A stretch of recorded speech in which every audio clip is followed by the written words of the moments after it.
don't know if anyone's tuned in yet. How are we doing? How are we doing on attendees? Oh, we've got millions tuned in. Amazing. No, I want to welcome people to join us at the Woodstock Film Festival live stream. We are going to be talking to some filmmakers. We're going to hear from them about their films. And I've got two filmmakers here to tell us more about the feature documentary that's in the festival called Behind the Lines. Welcome, John and Andy. I would love for you to introduce yourselves and then start telling us more about your film and sort of, where this project came from. And this is our world premiere, so we're very excited about this. Yeah. I'll let John Thank you. kick it Thank off. you so much for sharing it with us. Well, I'm John Bennett. I'm the director, writer, producer of the movie, and I'll introduce Andy and a little bit about how it all started. I read about Andrew Carroll in 2007 in a National Geographic article. There was an expose about him I and just about his. I just gone on a trip around the world. Yeah. Yep, this long journey that he'd taken into war-torn areas around the world to collect letters written during time of war. And I thought it a fascinating story, so I sent him an email and said, not a letter, but an email, which he gives me crap about All the time. all the time. It should have been a letter. Yeah. Well, I had your email address. Some letters. Yeah, I do. And I wrote him and I said, I feel like there's a play in here, something that we could dramatize. I'm a college professor. I teach acting and directing and so on. Okay. And where are you at Chapman University in Southern California. So I sent him an email and we began a collaboration, developed a play called If All the Sky Were Paper that we workshopped and launched in 2010, had a big year in 2014 when we got a bunch of kind of big name actors, Laura Dern, Common, Annette Bening, Gary Cole, a bunch of really terrific folks who wanted to jump in and be a part of the project. Another big year in 2015, did Martha's Vineyard Playhouse, Kennedy Center, and then had an idea to do a movie. And I'll pass it over to Andy to talk a little bit more about the Letters Project. So the movie is really, or the film is really about a larger mission to save war letters throughout the world, but especially in the United States. And letters by troops, letters by veterans, letters by their family members. And the irony of the project, which I started 25 years ago, is that I hated history growing up. I was an English major in college, and our house in D.C. burned to the ground. Nobody was hurt, but all of our memorabilia was gone. And it was losing the letters and the photos. I mean, this is before the cloud, before you could store something. When you lost the negative, that was it. And soon after, a cousin of mine who served in World War II sent me a letter he wrote during the war when he was a young man. And he had just walked through the Nazi concentration camp at Buchenwald and was describing to his wife what he saw. And I read this letter, and I'm like, this is history like I've never seen it before. And so that was kind of the spark. And then long story short, Dear Abby did a column on the project and the floodgates just opened. And so in the first couple, days and weeks, we got thousands of letters. The collection is now of 200,000 correspondences from the revolution to the present day. Including emails. Yeah, from Iraq and Afghanistan. And we're still looking. It's not like we're done. The point wasn't to find the letters to the film. The film helped spread the word about the overall project. And in itself, John, who directed it, is just an absolute masterpiece. And he had to take, all these possible letters that we could use. We have the famous actors that he directed, again, like Laura Dern and so forth. And just to kind of bring it all together to create, one single feature-length documentary that would be compelling to people from all walks of life. Oh, wow. This is fantastic. So how the War Letters Project itself, outside of a film, how can people access it? Is it public? Oh, absolutely. And anyone who either has letters they want to donate or wants to learn more, if they just go to warletters.us, it's as simple as that, warletters.us. And that's, I donated the collection to Chapman University. That's how I got to know John. And so the physical collection is there for people to go in and look, but things are also online. But the main thing is that, I hear all the time, I had my grandfather's letters, or my aunt was a nurse in Vietnam, and we just threw out all the letters because we figured nobody wanted them. And so our point is like, don't throw those out. Like, we will preserve them forever. Oh, that's so interesting. there's been some folks in my family who served in the U.S. military in both World War II and the Vietnam War. And, my grandmother was an avid collector. She saved everything. And I was recently like reviewing these letters from her sons during World War II, and it was fascinating. What was it like to like review these letters and sort of find what these like common themes were, especially across like different historical moments? That's a great question. And John, I mean, we used the play that we had taken years and years, and Andy wrote to use as inspiration. So that was sort of always the baseline that I began with when we were compiling for the movie, for the film. But I'll tell you, it was a tough job culling 200,000 letters. I can only imagine to choose these for the film, and we tried to really create a global view, not only of the war experience from troops who were there firsthand, to sometimes their families back home, what they were going through, the sacrifice that they experienced, and which we don't often think of, is those at home, are worried about their loved ones who are off at war, and also civilians, how civilians often get swept up into war.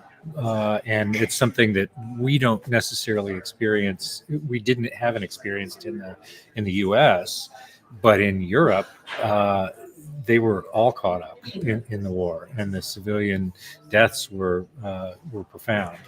Although we do have a 9/11 letter in the film. Correct. So we do have sort of it's a civilian at ground zero describing what she saw.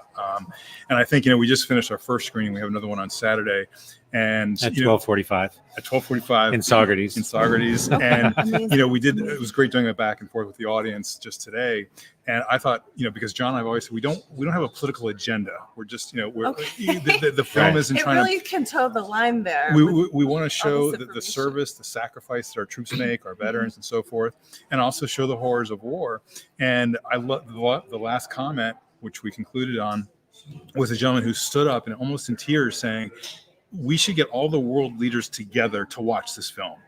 And I just thought it was such a powerful testament to the fact that it's, that there is a kind of universal aspect to it, that if, John and I say that if you strip away the dates and if you translate the letters, you almost can't tell what country they're from, what war they're from. There are these universal themes. And the one thing that surprises people is, we do try and inject some levity into the film. So there are funny letters too. Troops write funny letters during times of war. So we want to make sure the film takes people on a journey, and it's not just all, hitting them with one hard letter after another, but it's the full kind of human experience in conflicts. Wow, that's fantastic that you found all these common themes. So I'm here with John and Andy. We're talking about their feature documentary, which just world premiered here at the Woodstock Film Festival. It's called Behind the Lines. I have a couple more questions for you guys. I was just thinking about what has it been like because you said that you've been collecting letters from members of military outside of the U.S. as well. That seems like a divergence from the main intention of the archive. Tell me more about that aspect. It's such a great question, because there's actually American veterans who encouraged me to expand outside of the U.S., partly because they were just curious, whether they were our allies during World War II, the Brits, the Aussies, what were they writing home? What were the Russians writing home back when we were allies during that period? But also they were curious, what were our enemies writing at that time? And so, that's why the play has this very kind of universal appeal, because we have letters from people from different countries who've experienced war. There's a very powerful letter by an Iraqi civilian talking about what it was like, being caught in the crossfire, during the invasion and that sort of thing. Really so it's a great question, because again, it really came from American veterans saying, you should expand this. And we've actually inspired similar projects in other countries. So for example, in Canada, there's a whole thing of looking for Canadian war letters. And that's one of the things that we hope this film will do as well, is to kind of encourage people, whether individually or collectively, to kind of reach out and make sure that what I call the world's great undiscovered literature isn't lost forever. And I think that it really brings to light an important theme in the movie, which Andy was touching on, which is if you strip the names, dates, salutations off these letters, we're all the same.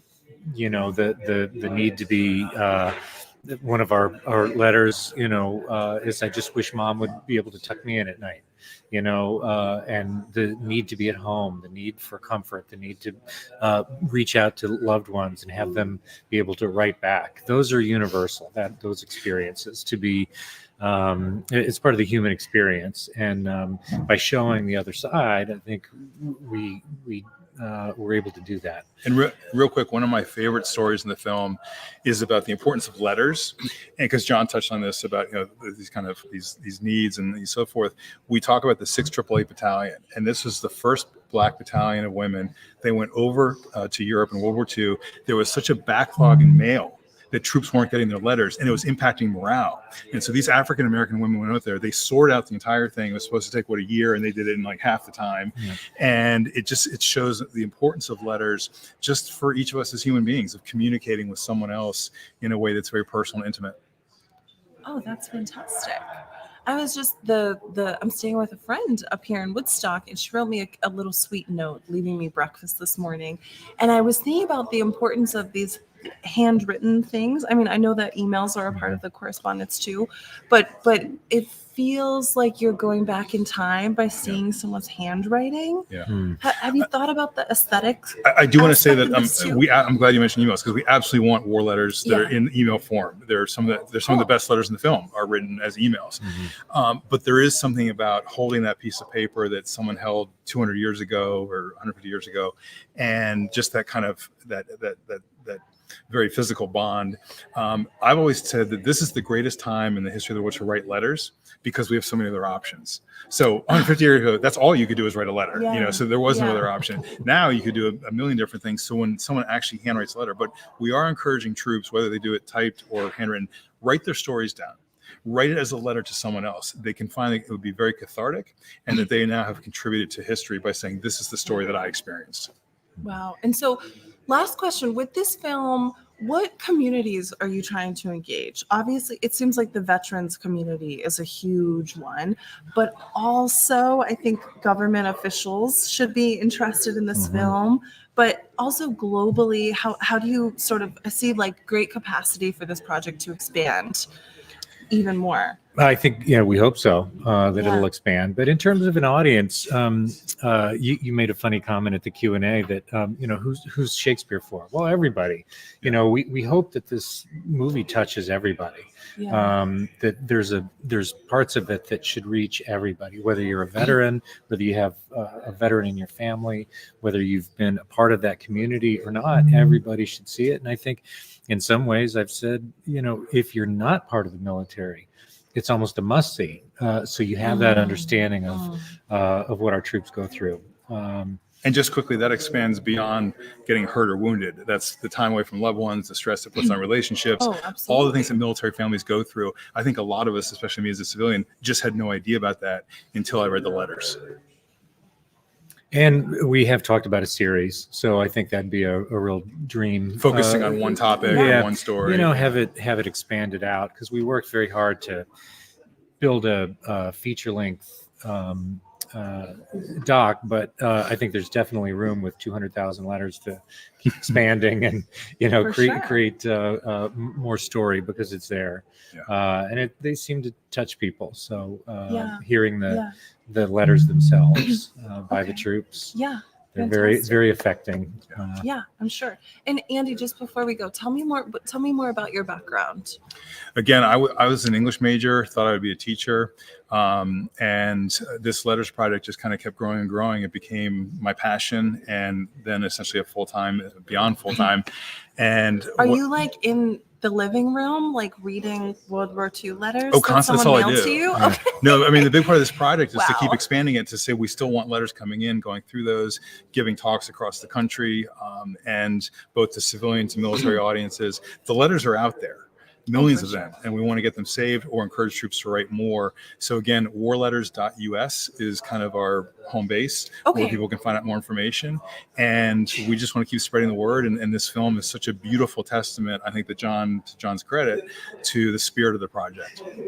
Okay, so warletters.us Correct. is where folks can go to learn more about the project and also find out Correct. how to submit war letters. Or send me an and email, emails. whatever it might be. Absolutely. And the center, it's called the Center for American War Letters at Chapman University. Center for Okay. American War Letters at Chapman. Fantastic. Thank you Okay. so much. Yeah, Yeah, thank you guys thank so you, much Amanda. for being Yeah. here. Congratulations Pleasure. on your world premiere, and thank you so much for sharing it with us. Yeah, thank you. Okay, Thank you. appreciate right. you. There's food out there. So you can Okay. at least get a nibble. Yeah, announce Please that. help There's yourself. food Yes, out there, good to meet everybody. you guys. Good to meet you guys.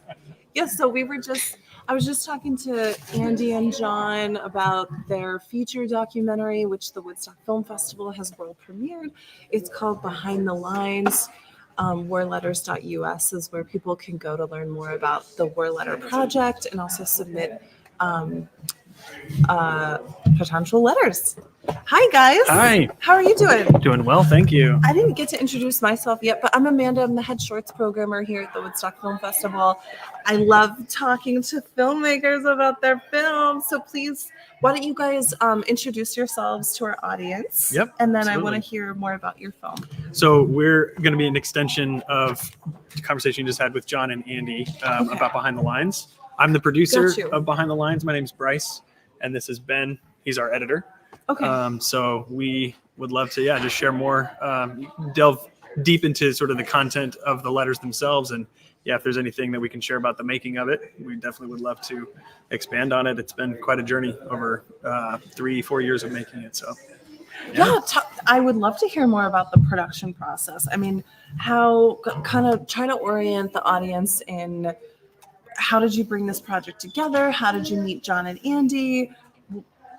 yeah. Bring us into the making of here. Absolutely. So my alma mater is Chapman University, where Andrew Carroll and the Center Okay. for American War Letters is hosted. So while I was at film school there, I first met Andy, and I worked for Chapman's marketing department, and I was just awestruck by the collection of letters and all the stories that it represented. So that was the initial meeting. Okay. This And was. is it hosted in like a library archive center? It is, yep. Okay. It's in the special collections at the Leatherby Libraries Okay, on Chapman's fantastic. campus. Okay. And you were working there. I was, I was a film student, and I was working at the marketing department at Chapman, and Great. I met Andy. So our relationship started, and it developed over the years, and we had a lot of mutual relationships that just kept us in each other's circles. Andy introduced me to John, who you learned about the play production that they did for several years. Yeah. And they said that they want to produce a documentary. And I was a documentary producer and connected the team to the Cypher Studios team, our producing partners, Jason Paymer and Jens Jacob. And they connected us with a group of, they developed the project with us, and we went and pitched it for independent financing. A group of veterans at Liberty, they support business ventures by veterans for veterans, and they felt like this would be an excellent foray into storytelling, into entertainment, by helping get these veterans stories out there. So they financed the project and have been partners with us on this, Okay. and we have been working on it since 2022. So yeah. Fantastic. Okay. I want to ask a question. What does anything provocative come to mind that was discovered in a letter? Any like unique stories, anything, Yeah. because these are personal letters. Absolutely. They weren't necessarily written with the fact that they would be in a public archive in mind. Totally. I'm sure. Go ahead. Yeah. Anything revealing or anything? I mean, you there remember? are so many letters that I love for specific reasons, for different Yeah. reasons. One that has always stood out to me is a letter by Dion Miller, who is, she's a veteran herself, and her son was a Marine, and he was killed in action in Fallujah in 2004. And she writes just the most moving tribute to him. And we got to spend time with her in her home in New Mexico, and just to honor her story and her son's story. Her son's fiance at the time also did an interview with us. And so just to learn about sort of the time capsule of Aaron's life and his service and sacrifice. That's one that has been particularly moving for me. I don't know, Ben, you've sat with this footage more than anyone. Are there letters that come to mind that were surprising or spoke to you? Well, I mean, as you, Ben, did you edit the film? I edited. Okay. Yeah, Okay. yeah. Great. I mean, as you know, letters are pages and pages often Yeah, because I they can't imagine. don't have, they can't send them out every day, so they're packing a few pages full, front and back. And as we're putting together these performances, we can't just read pages and pages on end of individual letters. So they've been distilled down into what the heart and essence of it is. But when you when my job was to sometimes look at those letters and make sure that we're finding the right portions to show on screen, I'm reading through the whole letter and I'm finding just all the stuff in between that is just those like moments of humanity and just beauty that we just can't keep showing all of this individual letter. So I think that it's hard to pick an individual one, but I would say most of these letters, what you're getting is kind of the tip of the iceberg, and it's very potent, but also like every letter that we have has so much humanity under it. And I hope that the people who perform it on screen help fill in that gap visually. So Definitely. that's how I felt. Got you. And does the film focus on veterans, letter writers, or email writers who are still alive? Yes. Or yeah. There are. So one that we worked with, his name is Ed Rivnak, and he wrote several letters and has published works of his own. But he served in 2 different campaigns in Iraq, and he was just such an incredible partner and collaborator. We interviewed him and spent time with him, and just hearing his stories as a medic and the people that he got to serve coming straight from the front lines. He wrote some really poignant and powerful accounts, and also just really, really important reflections on what the experience of war means to him personally, and also to all of us, and how that influences the way that we live our daily lives. So Ed was a great collaborator, and there were so many others. I can't list them all. Edna Cummings and Dion Miller, who I mentioned. We worked with Colonel Jason Mustine as well, and Cameron Song Sellers. That's right. And then there were many others that we didn't interview, but we feature their letters, and they are still living. Many of the letters. Yeah. Okay. I was telling your colleagues earlier that I was able to read some letters that my great uncles, my grandmother's my grandmother's brothers wrote to her, and they were involved in restoration projects post World War II. And they were writing about girls. Yeah. And they seemed kind of bored, to be honest with you. Like, tell us a little, anything kind of revealing there come out? I mean, you speak about it like, all of these folks are so honorable for the work that they're doing, but it's also very real and relatable. Passing some time as well. 100%. Yeah. And that's something that the whole team and John and Andy have been, very particular about, is that it shows the full spectrum of emotion, right? That yes, war is a serious topic, and there's a lot of pain and suffering. And we definitely feel like we spend the time in those places to honor that. But there is a lot of humor. There's a lot of boredom. There's a lot of real relatable stuff that could be someone in war. It could be someone, just away from home in some other circumstance. And I think that's part of what is revealing about the letters, is that they do cover every type of experience and emotion. Yeah, I mean, everyone has a rich and full life, and we often see just a sliver of it, and sometimes just boil them down to the function that they had in some conflict. Sure. But, we have letters where someone is talking about how he just misses his garden. Yeah. And just tending to it and cooking food and those sorts of things are what sort of elevate just these words and make it relatable to anyone who's hearing it, and just reminding people that these are all real people and they all have real lives. So That's right. Yeah. Okay. Yeah. Anything else that you want to add about this project, or anything else about maybe where the film is headed next? If you know some information about that, where can folks continue to see it? Totally. So I would love to invite everyone to follow us on Instagram, Behind the Lines Film, and all the news and updates are going to be there. We are seeking distribution and hope that it can land in a place that gets the film to as wide an audience as possible. Particularly, we just love engaging with communities and being able to talk about the film and meet veterans, meet their family members, and just help have the dialogue around the film. So we are seeking distribution and hoping for as wide an audience as possible.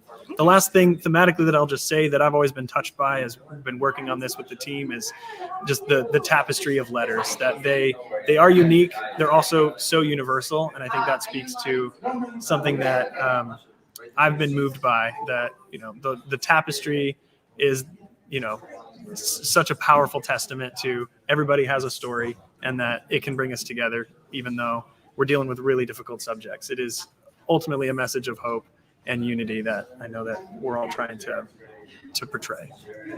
Well put. Agreed. Okay. Thank you. Thank you guys so much for being here and Appreciate telling us about it. Yeah, you've got one more screening coming up during the fest, right? We do. That's right. Saturday at 12:45 in Socrates. Okay. The Orpheum. Okay. Yep. Yep. Hope people can check it out who are coming up for the fest. Thank you. Thank you. Appreciate Thank it. you for being here. Thank Great you to so meet much. you. Of course. I'll see you around the All right. festival. Thank you. We have two more of our crew members, the composer and the archival producer. If they can speak to specifics about what they did, if that's helpful to you, if you'd like. Yeah, let me I'll check with Katie. let me see here. Okay. Thank you so much. Thank you guys. Wow, a lot to unpack with this project. Hey, how are you doing? I'm Amanda. I'm the shorts programmer for the festival. Nice to meet you, David. Nice to meet you. Come on in. Frederick. Hi. Nice How are to you meet doing? Frederick. Nice to meet you. Great. I'm so sorry. Are you guys a part of Behind the Lines as Yes. well? Okay, fantastic. So would you both introduce yourselves Sure. and kind of talk a little bit more about your role on the film too? Sure. Okay, great.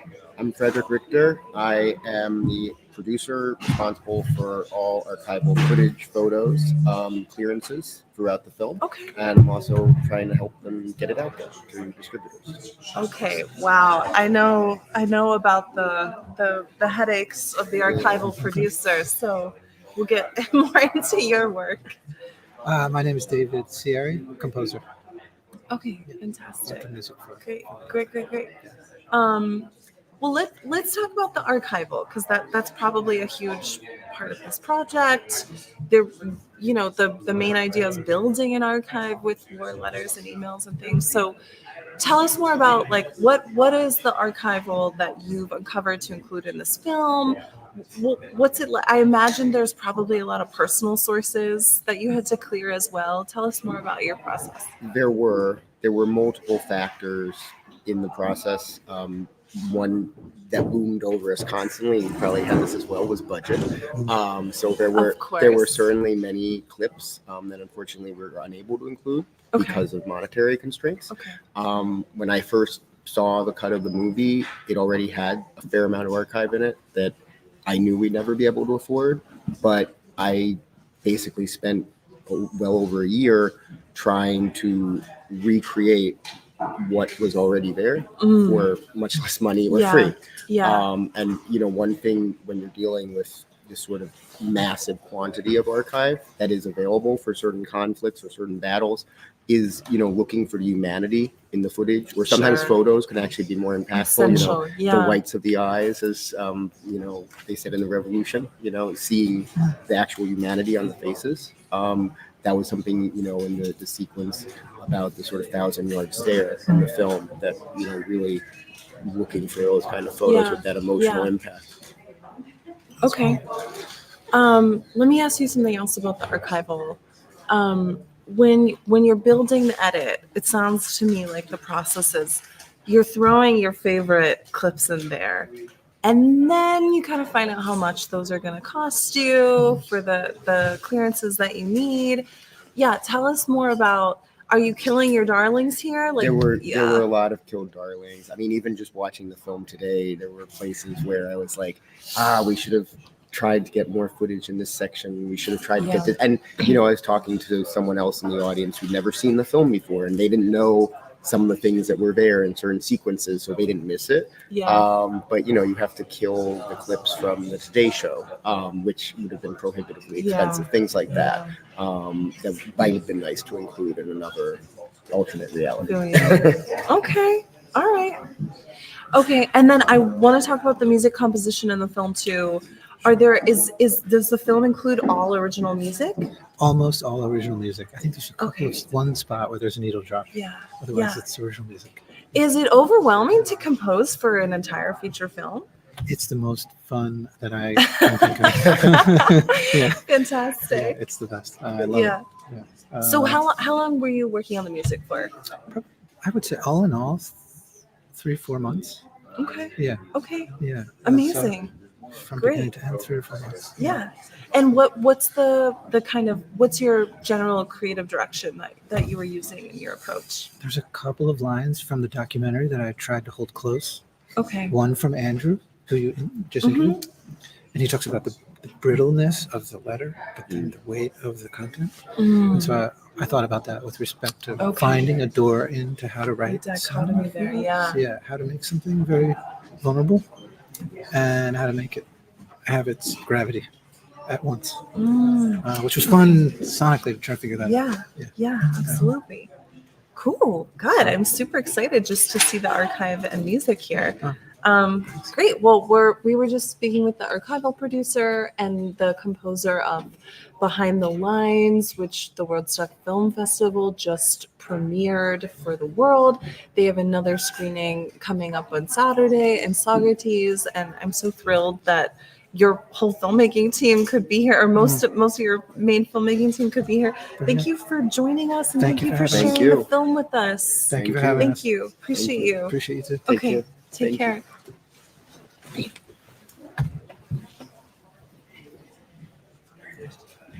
Awesome. We're just.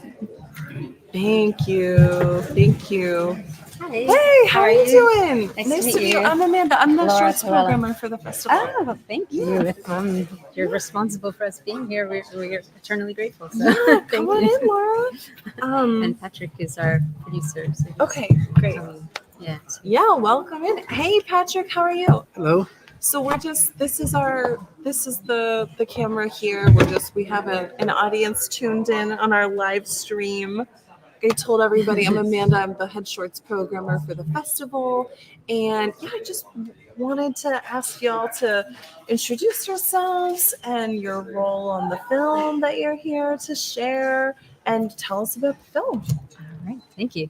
I'm Laura Colella. I'm the writer, director, editor of Lock It Up, 20-minute comedy drama. And My name is Patrick Clark, and I was invited to be the producer of this film by the lady sitting next to me, one Laura Colella. invited, reeled in. Great. I came from Ireland to be here, so. Oh my goodness, long journey. And I hear Woodstock's an Irish town, right? I believe so. Ulster County. The roots Yes, go no, deep. that is deep local heritage here. No, I'm personally admiring of the Irish for their solidarity with Palestinians at this time. That So- goes back a long time. It does, right? Yeah, Yeah. very long time. Yep. I have a stand-up comedian friend. Her name's Katie Boyle. She's a stand-up in New York, and she's Irish. And it's all front and center in her act.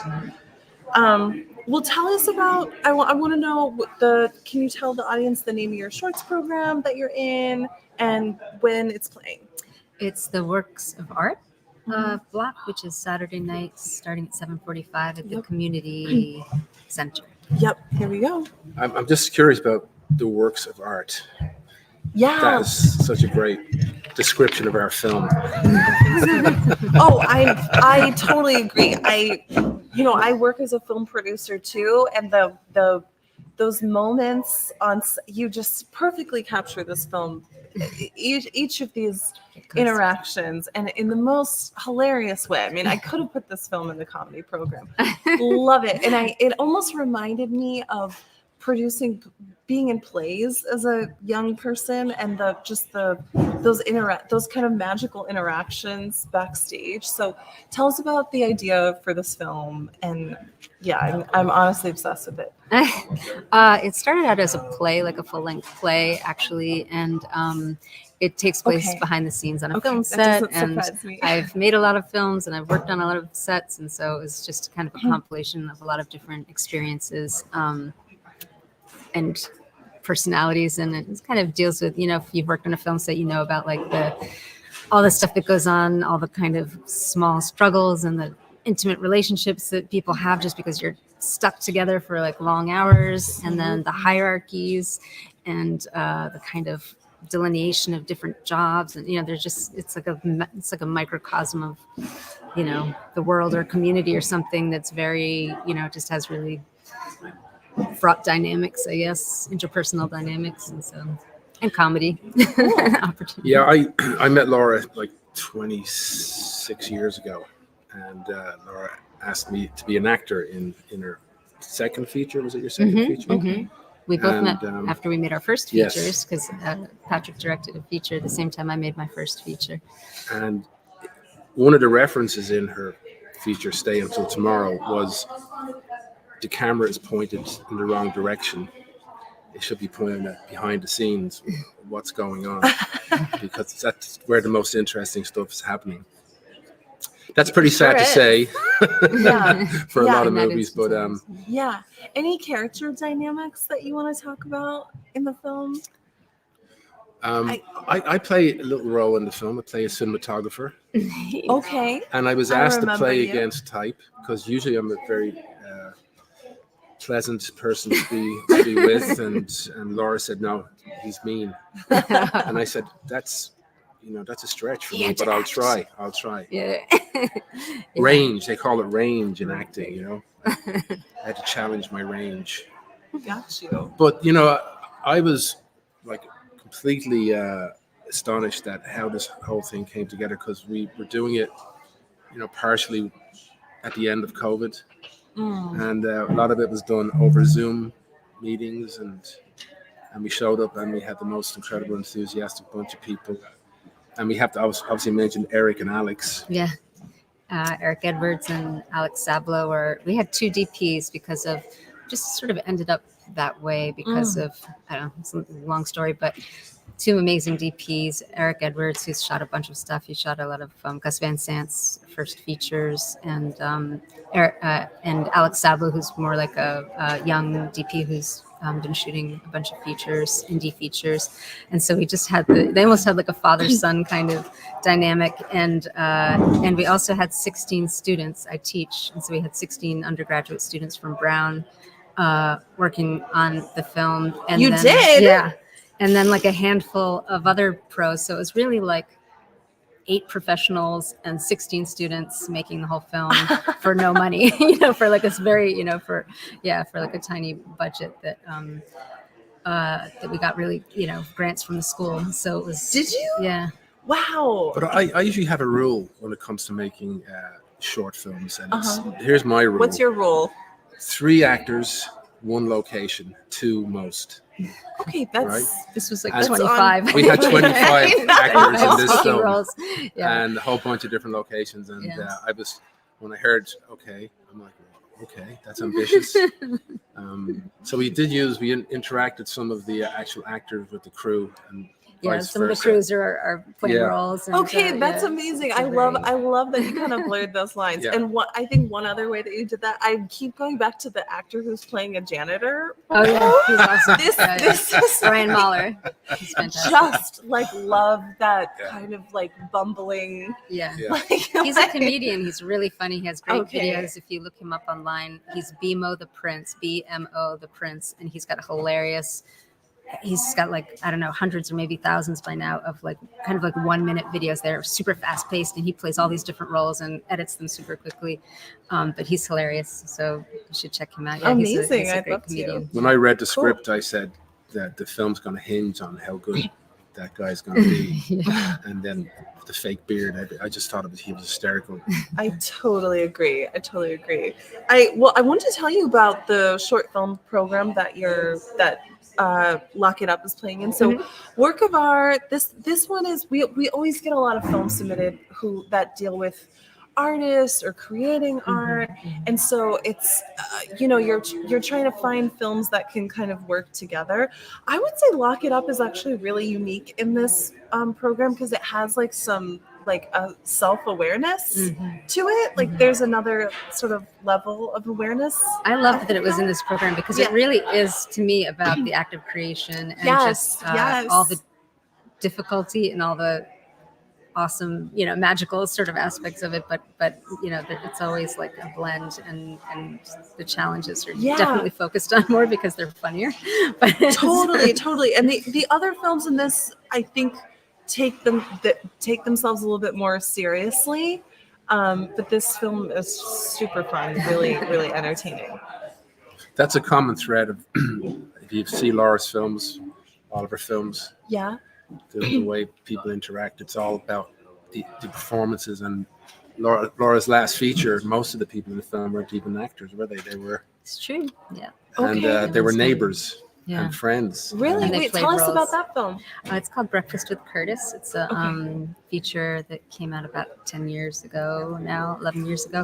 And it was a micro budget feature where I basically ended up enlisting everyone who lived in a 3-family house that I live in and my next door neighbor family, and we became the sort of cast for it and shot it in a very no budget way.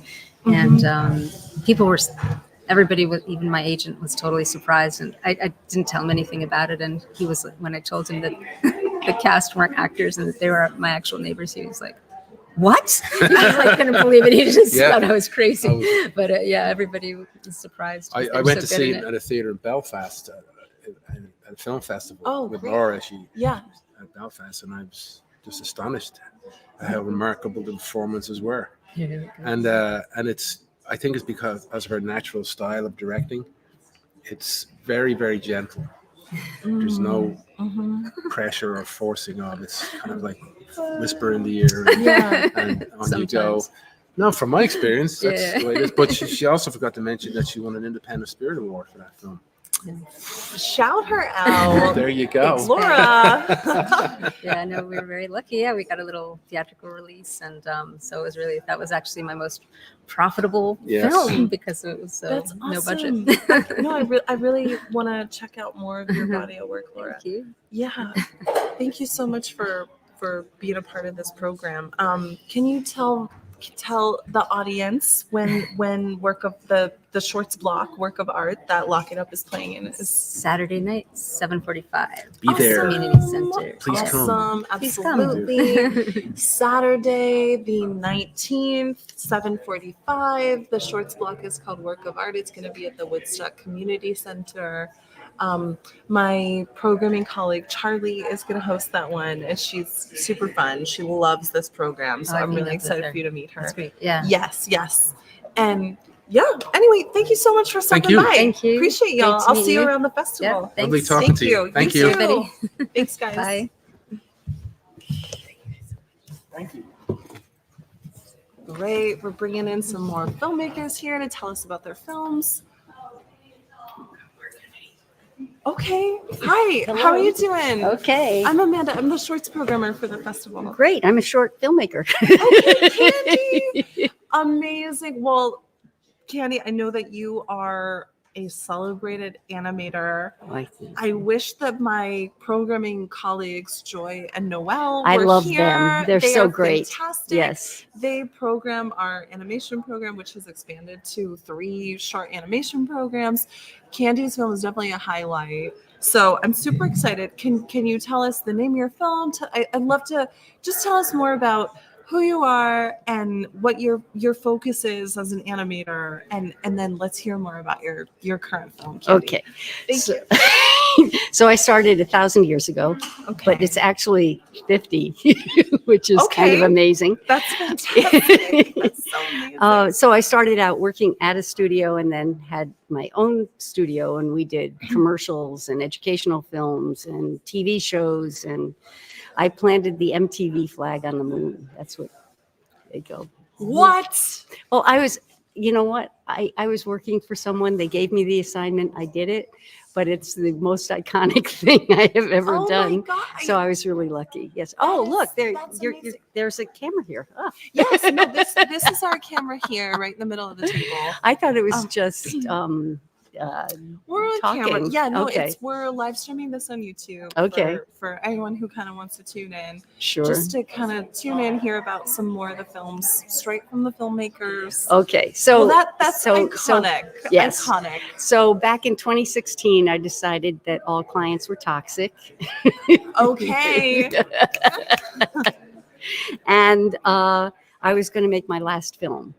And it was a 26-minute film called Eye Candy, which actually was shown here Fantastic. back in 2018 or 2019. Okay, which Joy and Noel were across the animation program then.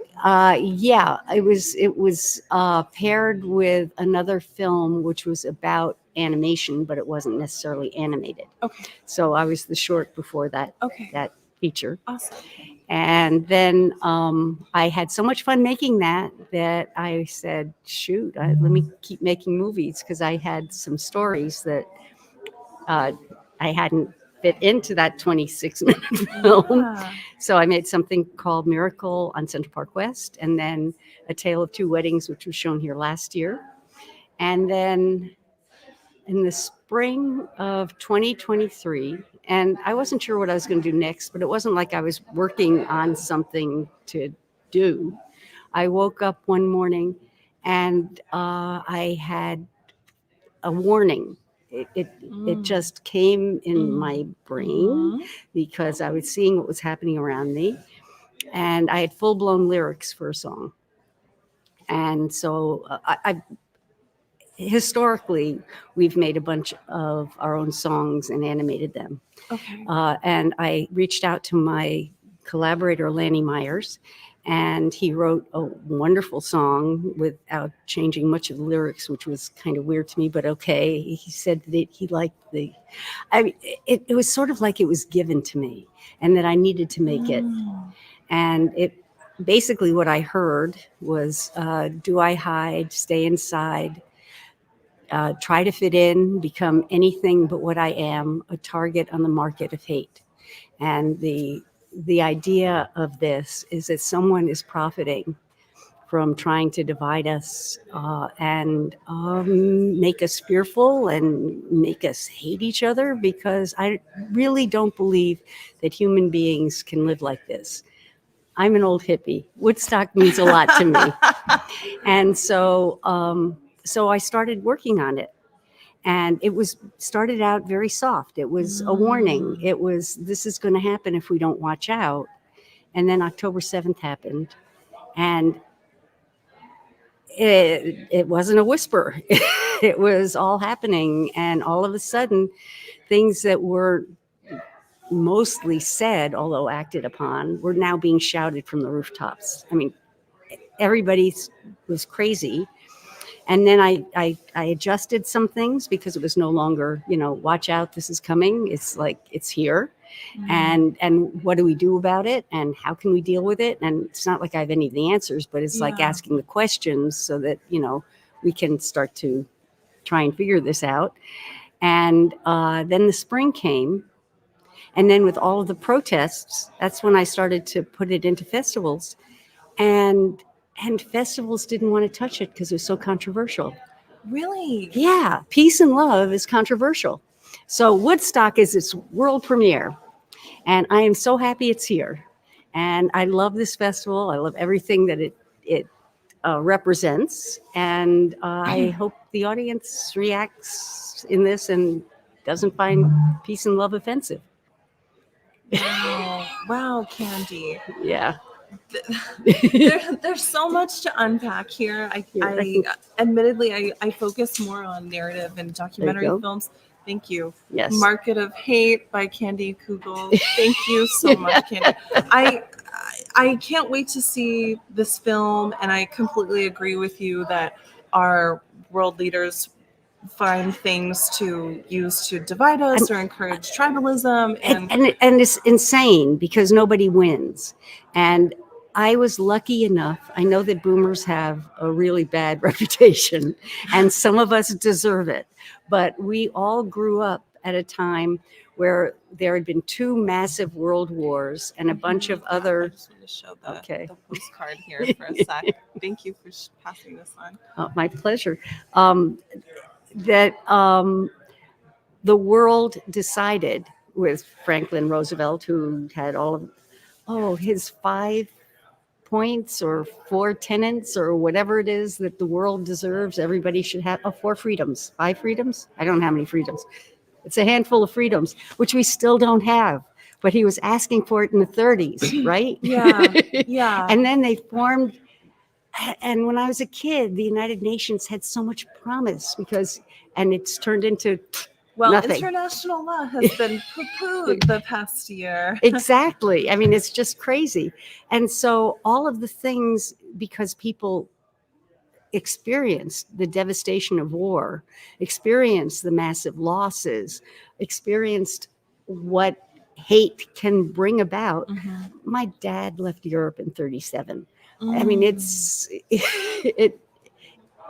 we never talked about it, because no one ever did. I see. But it's in your DNA, and you just have to understand that peace is possible. And as I was growing up, again, this is post World War II, my older sister actually got polio. I didn't, because there was a vaccine by the time I was able to get one. When I could become sexually active, it was no longer a taboo for women. There was, birth control pills or other kinds of birth control that you didn't go to jail for. And there was a moment where sex, drugs, rock and roll were all good. And we had really good music and really good art. And it was because there was this relief after war. I don't understand the drumbeat going to war. I don't understand why people would want to have more restrictions on their lives, have a strong man at the head of it. It just doesn't make sense to me. But yeah. Well, we may have to have a political discussion off camera, Candy, but I have strong feelings about this because we're at a stage of end stage capitalism, and it's going to implode. Yeah, the profiteering and greed is just so excessive. Yes, well, we were told that we were a generation that wanted to have dungarees and work clothes because we didn't want to go into that fashion thing. I don't know how that all ended up being. Was that in solidarity with the working class? Basically, I mean, we just didn't. We loved thrift shops, recycling clothes, all of the stuff that the kids are doing now. We were doing then, and yes, we need, and it's really unfair. I married a man who had 6 grown children, so I've been there for 13 grandchildren. Oh, amazing! And they're wonderful. But I know it's unfair to put this on Gen Z or millennials, but you guys have to figure it out because it's not in a good place right now. Things have to improve, and it can. Yeah, it can. Yes. Yeah. Well, I think. Anyway, that hearing that from someone who might be, considered or honored as an elder like you, Candy, I really appreciate you saying that, and it's encouraging for younger people, and also I'm someone who's a mom with young children, and I have a lot of climate anxiety. Oh, for sure. For yes. their generation. Yes. It's so horrible that 9/11 happened 24 years ago, and there are interns and young people who don't remember a time when there aren't, big things to keep cars off of sidewalks, and that you don't have to worry about the TSA because that didn't exist, that you don't have to worry about shootings. You don't Yeah. have to worry Yeah. about all of the things. And you wonder why this generation or the next two have anxiety or fear. It's been programmed into, I mean, you guys have to we go gotta the get other a way. coffee because we have a lot to discuss. But I so appreciate you bringing this film here and feeling Oh, I love the- Woodstock. the Yes. social yes. connection that you have to Woodstock. So Yeah. thank you. I'm gonna find Candy around the festival because I'm so interested in talking about a lot of these topics that she's bringing up, and I hope that other people will too. Thank you so much. thank and I you. want to say, Yes. can you just tell folks the name of the animated shorts block that you're a part of and when it's screening? Okay, it's Fiercely Independent Animation. Absolutely. And it's 5:00 on Saturday at the Woodstock Community Center. So there, Fantastic. actually, I've seen a lot of the films that are part of that block. It's fantastic. All of the films are Yes. great. Yes. So yeah, Agreed. Okay, Thank you so you. much for coming. my pleasure. Bye, Candy. Take I'll care. see you later. Bye bye. Great. Okay, we've got another filmmaker coming in here. I think Sarah. Hi, Sarah. Hi. Nice to meet you. I'm Amanda. I'm the Nice shorts to meet programmer for the you. festival. Oh, great. Nice to meet you too. So this is the camera. This is where folks are tuning in from. We've got our Woodstock Film Festival live stream here, and Sarah Noke is joining from the film Speed Queen. Can you just introduce yourself? Tell us more about where you're from. How did you come into filmmaking, Sarah? And then I'd love for you to just give us an introduction to your film. Yeah, so my name is Sarah Noque. I'm a French-American writer-director. I grew up in Paris, and then I came to New York to study filmmaking. And I really started making shorts in New York. And now I actually live in London. I've been in London for a year. But New York is still, to me, like where I learned how to make films and where I have a lot of my key collaborators. So it's really a special place to have shot this film in. And Speed Queen 51 is a psychological thriller in a laundromat. So it's about two strangers who are alone there at night and realize they're never going to meet each other again and decide to trade secrets. And it's got this fun twist at the end. And I shot in my laundromat in Bushwick. So it was really nice to feel like the location was really a character in the film, like that I really knew it and that it was informing the story. That's amazing. And wait, can you tell folks what shorts block that it's playing in and when it's screening? Yeah, so it's screening in Dilated Pupils at 8:45 tomorrow night at the Woodstock Community Center. Okay, that's so exciting. My colleague Hallie Trina, who's another shorts programmer here at the festival, she's going to be hosting that great. screening, Dilated Pupils. There's always kind of a horror thriller shorts block at the fest. Yeah. We get so many submissions that are in this category, and I'm so excited about your film. I actually heard a few people talking about it earlier today. Yes, so I guess something else that I wanted to speak to you about is just how did you decide to make something that's like in this genre? Is this something that interests you? Yeah, I love psychological thrillers. It's Okay. most of what I do. Or I Of love course. building tension in like a one location, one scene short film.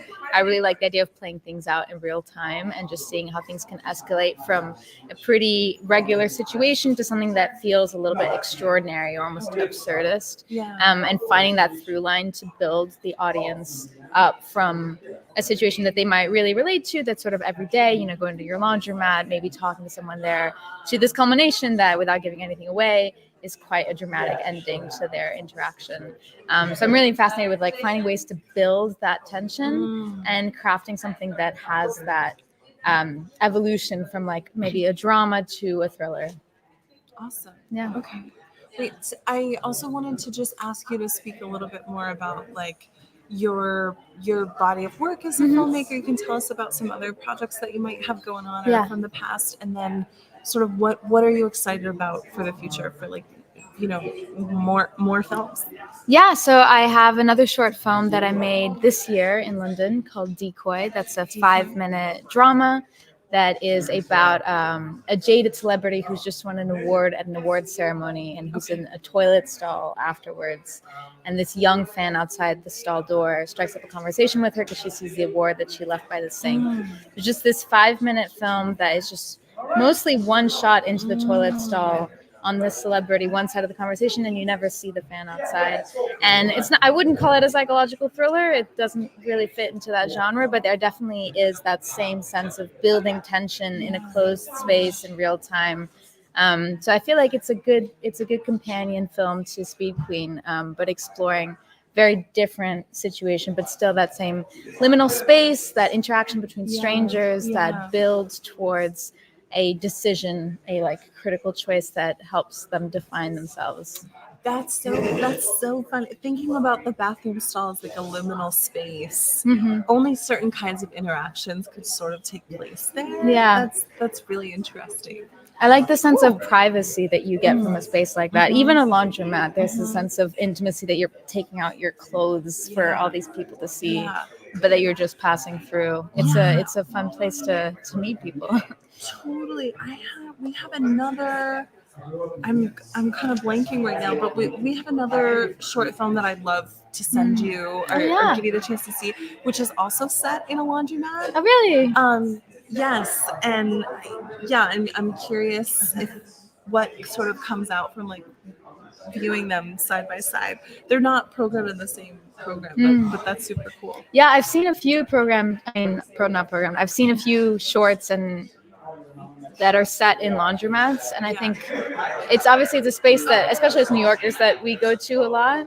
I'm sure a lot of people come up with different ideas linked to this space that they visit. But it's really interesting to see where different people take it, because it's sort of this starting point that could lead to so many different stories. Absolutely. It sort of gives a little insight to like the stories that are on people's minds when they're doing their routine activities. Cool. Yeah. Cool. I'm so glad. Well, I'd love you to see came that by. short. Yes, I'll get in touch with you, and I'll make sure you can see it, whether it's out of Shorts Block or I can send you a link. But great. Yeah. Well, thanks Anyway, so much. It was so nice to meet you. Yeah, Thank so you, nice to Sarah. meet you. Thanks for stopping by the live stream, and I'll see you around the course. festival. Okay? Yes, definitely. Okay. All right, thanks. Thank you. Okay, we are here, WFF live stream. We have some new filmmakers coming in. Hi. Let's go here, anywhere. Yeah, no, you can sit over there. Yeah, that's fine. I think so. Yeah. Yes. So anyway, tell me your name. I'm Marco Barada. My Okay. the feature film called Turning. That's going to be Turning. Okay. having its world premiere on Friday. Tomorrow. Oh, congratulations. Tomorrow night. Thank you so Awesome. much. Okay. Did you just get in today? No, I've been here since Tuesday. Okay. But I just got back up here. I drove back down to Queens last night to see the Mets lose. So I'm back up today. Really? Yeah. You're okay. Yeah. Up and back and up again. Yes. That's impressive. Yeah. Okay, so the Woodstock Film Festival is hosting the world premiere of your film. Fill us in. Like, tell us more about you, who you are as a filmmaker. You must live in New York. I do. Okay. Yeah. Great. So I live And then in, I'd love to hear more about the film. Of course, yeah. I live in Brooklyn.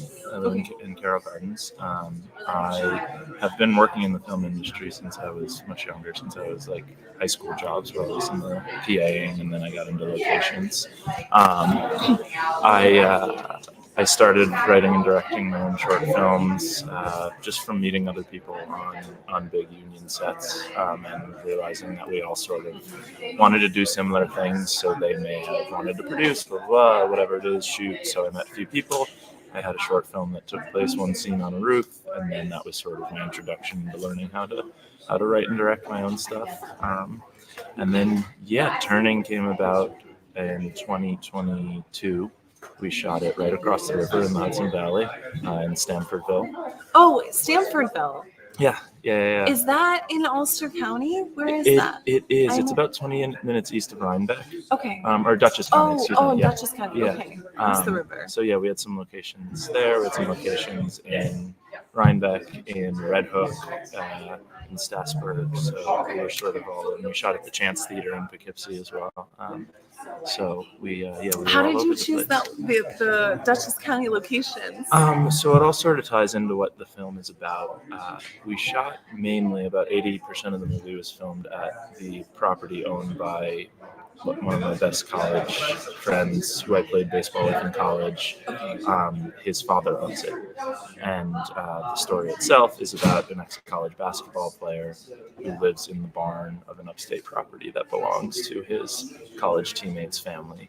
and he rents the property out and manages the property while the family is in the city with the mother who's getting cancer treatments.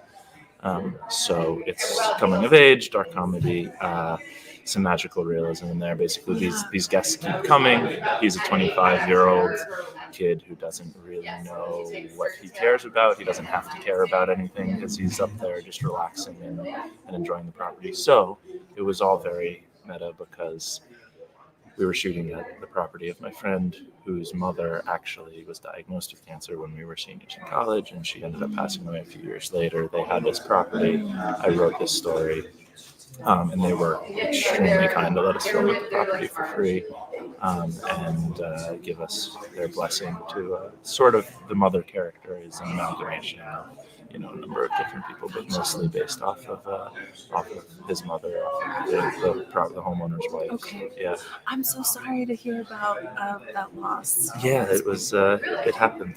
My aunt died of breast cancer when I was young, and my uncle, with cancer, affects everyone. And she was a tremendous person, and the actor who played her, Helen Goldsby, I felt her know who she was, and it wasn't an exact representation as much as a very warm and loving mother figure who cares about her son, who cares about her son's best friend. Yeah. Yeah. Wow. Okay. And I wanted to ask you a little bit more about who are the actors in the film, Sure. and also what was it like to get the resources together to pull this off? So the lead actor. And if you can just speak up a little bit. Yeah, I can also move closer to the mic as well, that'd be cool. if that's easier. So the lead actor, his name is Will Hockman. He is known from Blue Bloods, which is actually having its final season premiere on Friday, the same day that we're premiering. My goodness. Our lead actor is big happy day about for that. him. Yeah, and he's also in an Apple show that had its premiere last night. So he's this is a nice week of premieres for him. He'll be up here for the Q&A That's super tomorrow. exciting. Great. Yeah. He can join us. Yes. Yeah. And the resources. I was really lucky to have been the director's assistant to two really fantastic directors as I was, going through my 20s. Lorene Scafaria, who wrote and directed Hustlers, and then Sean Durkin, who wrote and directed Martha, Marcy, Me, Marlene. Most recently, The Iron Claw. That was him, and they were the best. They just took me respectively on the two projects I worked for them on. They took me under their wing. They let me learn. They connected me with some of the people who helped them make their movies. Sean connected me with his casting director, Susan Shopmaker, who casts Turning. She is the absolute best. She's her and Randy Glass cast Turning. And that's amazing. Susan Shopmaker, casting director. Yeah. Great. You had a great experience with her. Yes. Awesome. Yeah. And then the resources, I started a production company with one of my friends who we came up in locations together in the Locations Union World in New York. And we started our own rental company where we rent out tables, chairs, and make all the stuff to these big union jobs. Okay, an entrepreneur here. Yeah, so we were able to gather some resources from that, some from some private investors that we just had to pitch to, and a lot of the people we knew from the union world were super kind with letting us borrow lights, grip equipment, trucks, all things like that. So we were able to stretch our budget out more than we otherwise may have been able to. Yeah. Amazing. Wait, and then I was just kind of curious, how did you kind of move into working in union locations? Like I said, coming up, it was sort of high school jobs, college jobs. My dad is a producer. He started in locations, so when I was growing up, it was get on set, make some money during the summers, during winter break, and then I started to sort of learn what the locations world was and started to scout, and it has its positive and its negative. It's like any job, but certainly you learn a lot about how these professional sets run, and all the different departments and all the different logistics and everything, and to learn that at a relatively young age was really valuable. Yeah. Amazing. Yeah. Cool. So you kind of come from, you said your dad is locations and producer. Do you have other family members who are? I do, yes. Getting involved? So my sister produced turning, along with my dad. Okay, Yeah. family affair. Yeah, she writes as well, and she produced this. She's produced, I believe, 2 other features. So yeah, that's we sort of got the bug from him. Oh, that's awesome. but Are it you was- gonna keep working with her? Did it Yeah, go well? absolutely. It Yeah. went fantastic. Yeah, yeah. She Is she here with us too? she's not. Okay. She was in New York, but it was just because her daughter just recently had her first trip to New York, and she had to get back. She's moving. She lives out in LA, but she's moving to Mississippi. So that's Really? it's getting Okay. a little crazy That's for a her. She unique couldn't make choice. it up here. Yeah. Yeah. Yeah. Cool. I'm so glad that you've got like a family that wants to support you, and you guys can work together. On Yeah, it's a projects. really crazy business, but it's nice to be Yeah. doing it with family because Yeah. we're used to crazy and family. Yeah. Okay. you need that solidarity in this biz, I'd Mhm. say. Cool. Okay. Well, can you just tell folks who might be tuning in here, when is the film screening? When can they see it? And what's the venue? Yeah, it's showing at 7:45 tomorrow night at Rosendale Theater. There will be a Q&A with myself, the lead actor, Will Hockman, our cinematographer, our producer, a few of the other actors, Marianne Rendon, Christopher McCann, and then it will be showing at 7:30 on Sunday night at Tinker Street Cinema. And we'll have a few other people there for the Q&A. I'll be there myself as well. And I really hope that you can make it out. It's coming of age, it's sports, it's dark comedy, it's magical realism, it's a number of different things, and it's local. It was all shot locally. So. That's awesome. Thank you so much for sharing Of the course, film. thank and you for coming having me, by. Amanda. Yeah, I Appreciate appreciate you. I'll see you around the fest. Yes, I'll see you. Okay. Thank you. Yeah. Great, we're moving in here. Hello, how are you Hey, doing? how are you guys? Good. Come on in. I'm Amanda. I'm the shorts programmer for the festival. Eric Jensen, it's Hi, nice to Eric. meet you. How I'm are you Jessica doing? Blank. Hey, Jessica. Hi. Thank you so much for being here. Yeah, thanks for having us. Yeah, this is our camera.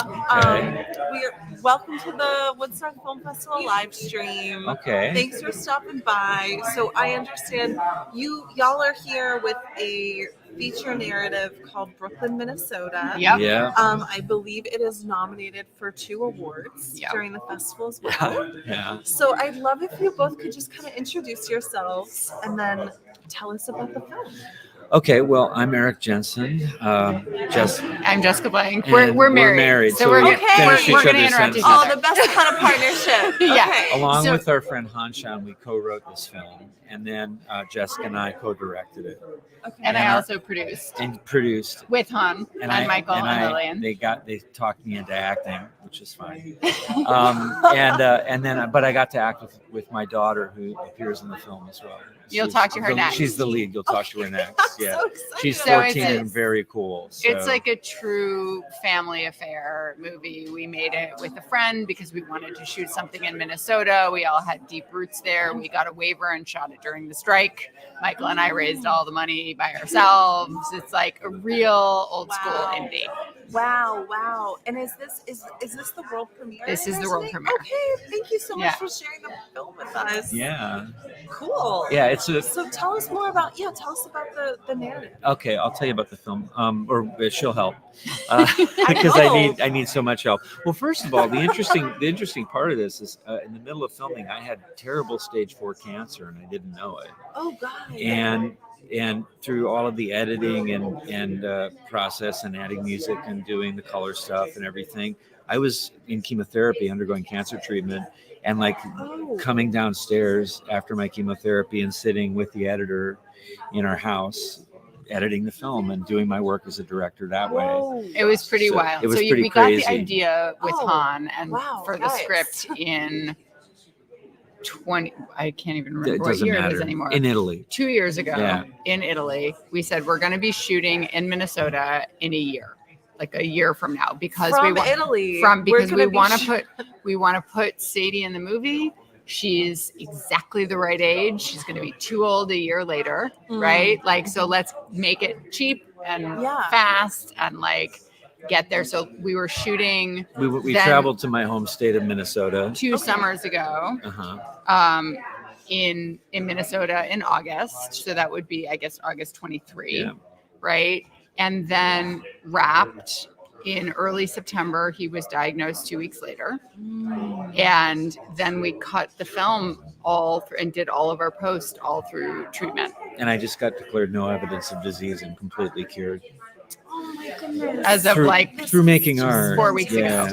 So, but the film is about a young girl who has been told that her extended family is dead. But it's a lie. And when my character's dad actually dies, we have to go to the funeral. And so my daughter is meeting her extended Minnesota family for the first time. And she's a Brooklyn kid, so it's like big culture shock for everybody. And it's poignant, it's humorous, it deals with generational trauma, and so it's all those things at once. But it's also funny. It's like so yeah. The main character Maisie is a 14-year-old girl whose mom was like a cool punk rock riot girl. Okay. Died in a car accident when Maisie was 5. Before she died, she made Dad promise never to bring Maisie around his dysfunctional alcoholic Minnesotan family. So, of course, at the beginning of the movie, the grandpa dies, and they go back, and she discovers this family that she never had. And Amy brings Madigan plays the grandmother. She's an Oscar nominee, so she was in Field of Dreams. I don't know if you ever saw She that. she is fantastic, and she was a beautiful mentor to Sadie through filming. It was Sadie's first film.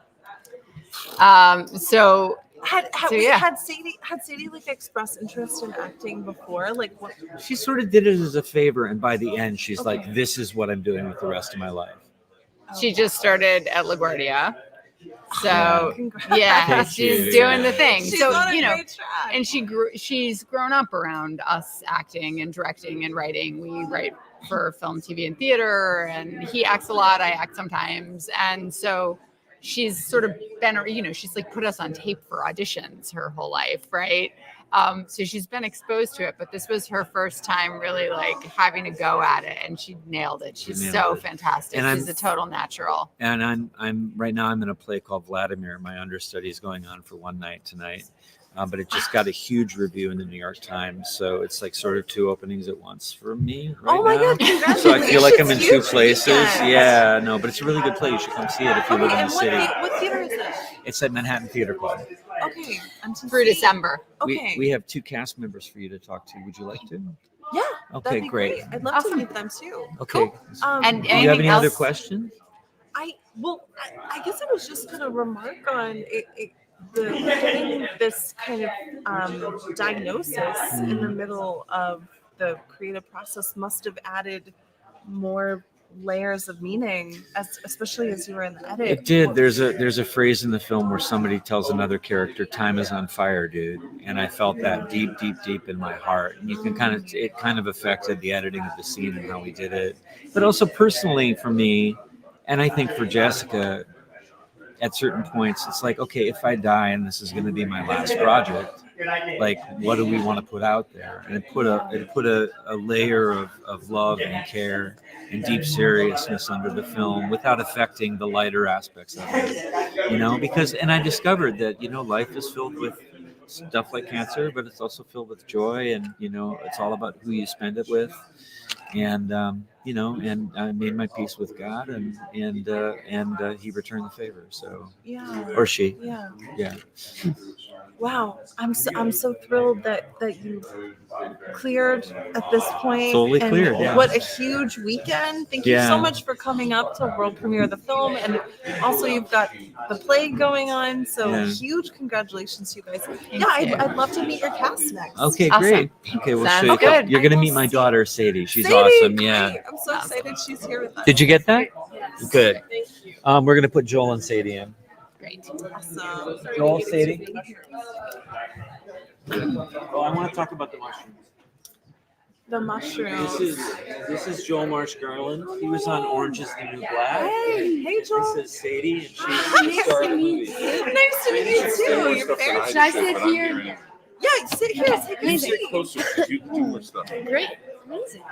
And actually, I was just gonna ask. If you can, would you just hit the remind me later button there, so we can keep our It's a computer. monitor going? Oh my gosh. Oh, trackpad. I'm old and young. I'm so undone. It's so nice to meet Nice to y'all. Hey, what's going So on? What's your name? So I'm Amanda Nasim. I'm the head shorts programmer for the festival. Hi, Amanda. So Awesome. I'm super Nice to meet pumped to be here. Thank you for joining us. This is the camera. This is the WFF live stream here. There's Oh, folks terrifying. tuning in. Oh my god. Not at all. Not Okay. at all. It's very relaxed. Yeah. It's very Can we relaxed. swear? Tell me no. Tell me no, Amanda. I think that's up to you. Actually. Just tell me no. Okay. Set a Keep rule. it. Let's keep it PC here. PC or PG? PC is like all the time. PG is occasional. Oh, okay. I want you to be yourself. So bring All it. right. Anyway, I just heard about you from your parents, Yeah. and then I guess I just wanted to ask you guys first. Can you just sort of introduce yourselves and who you are, and a bit of your background, and maybe some other work that you've done, and then I would love to hear more about your experiences performing in this film. Yeah. Do you want to go first? Yeah, sure. I'm Sadie. So I've like grown up around acting my whole life. Okay. And both my parents are actors and writers and producers and like everything.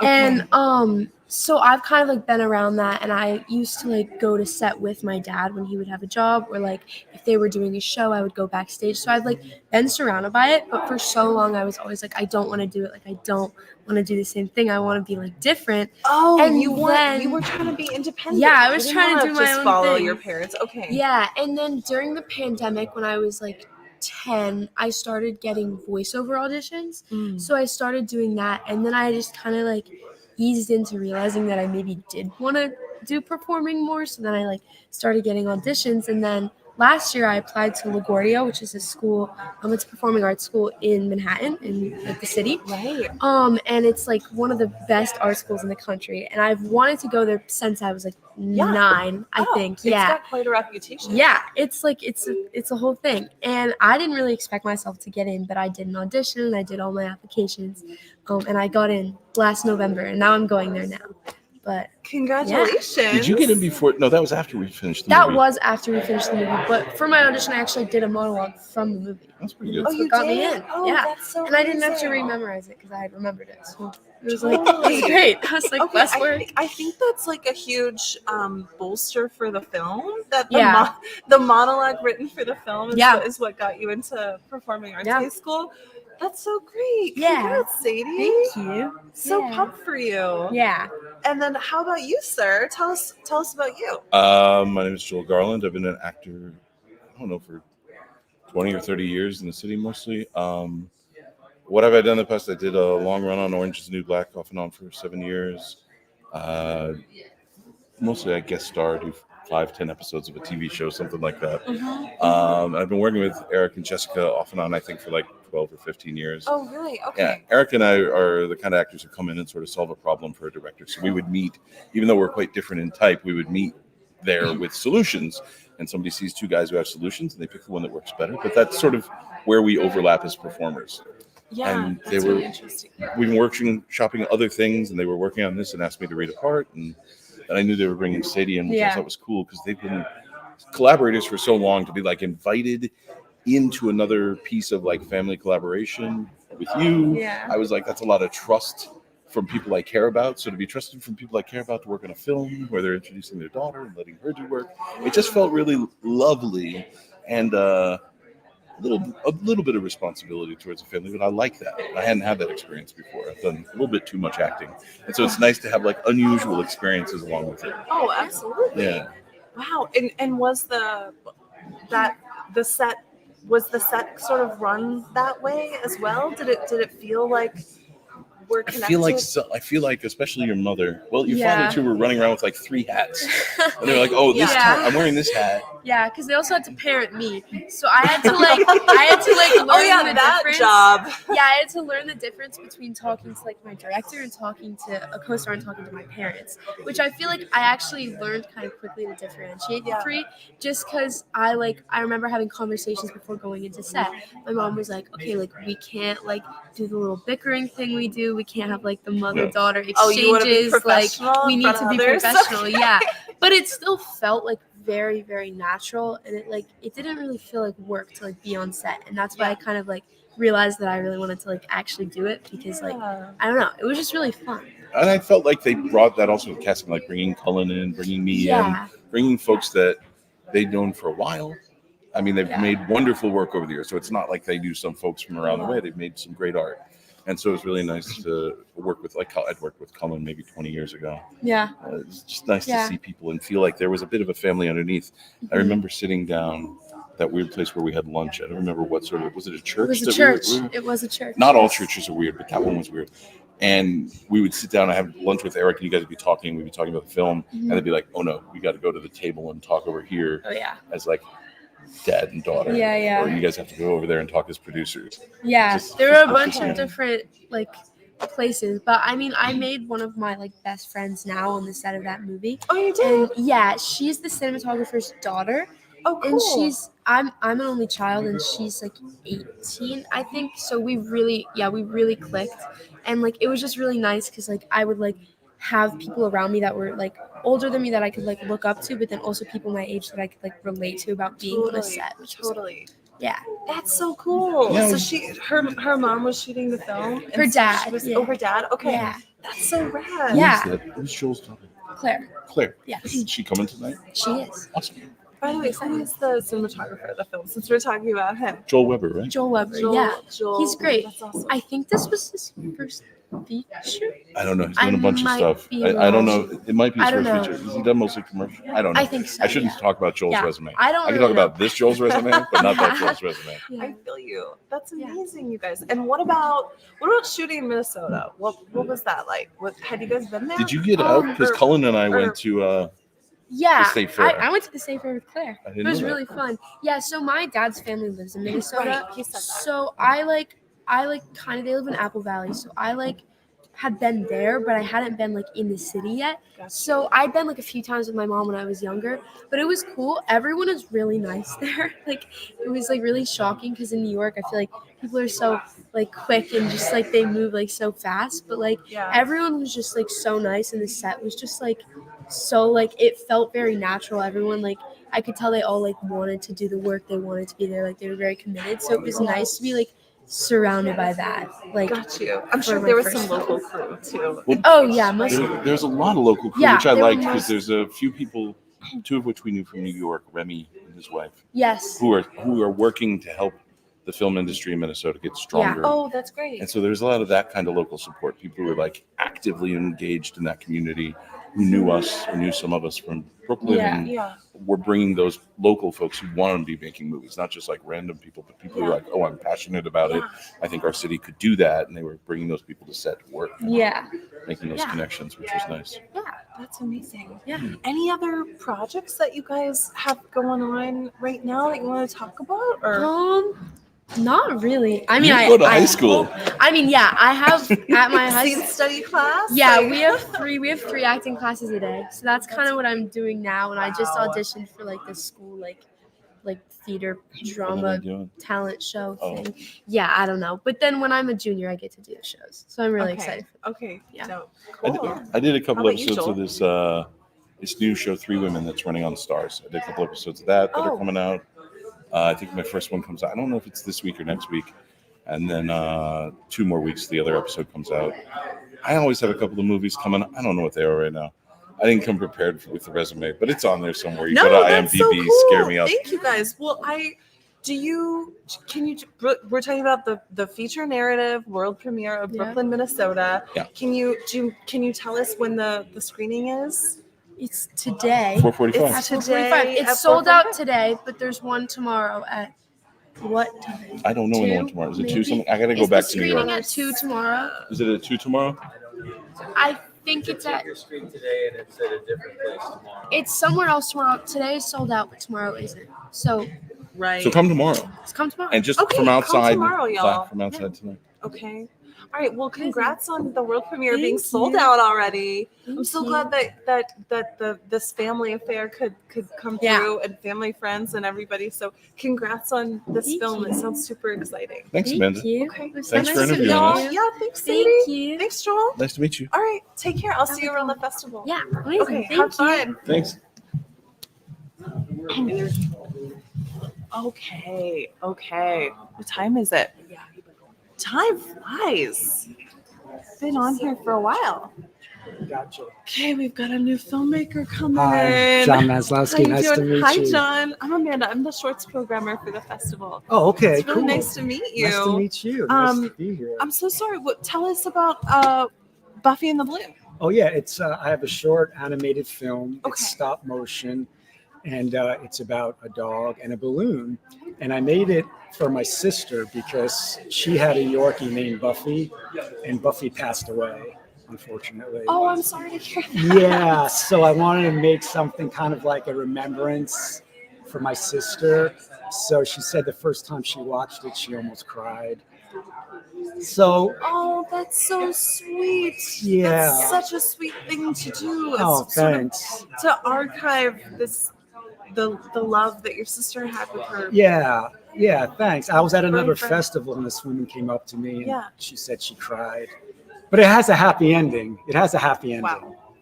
Okay. Yeah, but I got really lucky that the animator, Francesca, she lives in Italy, and she doesn't speak English, and I don't speak Italian, so we did it like we never spoke ever.